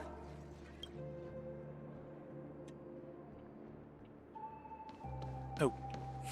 Well? Blue, yellow! You guys were amazing back there! If we record this for promo material, we'll definitely get a ton of new followers! If only we could have beaten the Nameless. We were actually so close during that Mechatron fight! What are you talking about? There's no way we could have beaten the Trailblazer. Well, it's not entirely impossible, I'd say. Ever since I converted, I feel like both my mind and body have become so much lighter. Gray, you really should join us and do the same. Converted? Haha, Gray. Being a masked hero means facing all kinds of dangers. You definitely feel pretty bad if you couldn't contribute your strength to the team when we needed you the most. Oh, looks like your idol's here to see you. We'll wait for you backstage. Gray. Senior? You good? Me? I'm fine. Totally fine. It was no surprise that you took us down without breaking a sweat. It's me. I'm just too weak. I'm always hesitant, whether in combat or dealing with life. Even though I know I can never become an amazing hero like you, I've always been trying my best to get closer to being like you. It's a bit embarrassing to admit, but no one ever taught me the principles of how to live and behave growing up. I dropped out of high school pretty early and started hanging out with street gangs. Every time I threw a punch to intimidate someone, I thought I was being a hero. But when I saw how scared those people were, I had this nagging feeling that maybe I was doing something wrong. Later, when I read about the Astral Express story online and learned about your legendary deeds, I finally understood what it meant to be a true hero. Looking back at how immature and awful I was, I made up my mind to leave my old organization. Now I too have a chance to become a hero like you. Together, with my brothers and sisters in the Daybreak Squadron, I can bring happy smiles to the residents of Plain Arcadia and protect them whenever danger appears. But I'm just too weak. I don't have the immense strength like the Express Nameless. I don't even have any special talents. Maybe I've chosen a path that doesn't really work for me.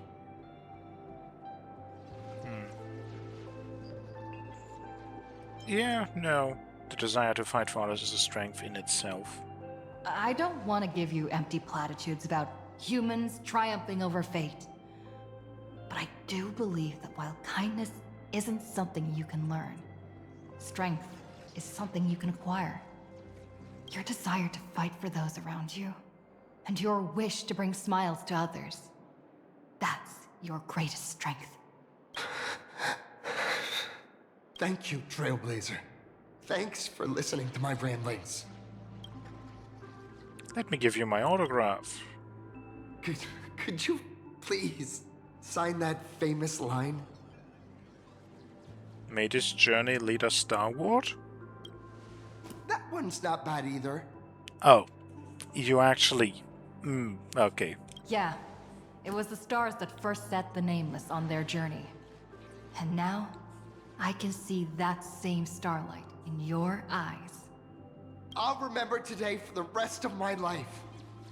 Goodbye, Trailblazer. I hope by the next time we meet, I'll be a true hero just like you.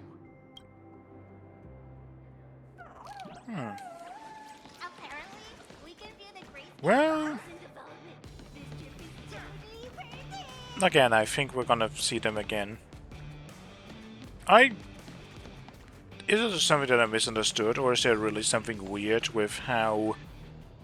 I forgot her name. The yellow one said that she converted. What did she mean by that?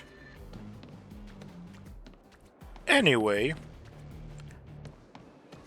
We have not gotten anything towards Ashvale or the killer case.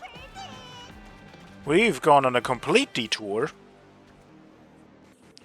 And I do kind of feel like if we now talk to Nyalux, this will start a giant... Well, we will probably have a pretty long talk with Pearl. And this is already long enough and definitely had its moments. And also, we kind of finished this part, so I would say this is a good place to stop. So, till next time, hope you enjoyed, and as always, have a nice day. Bye bye.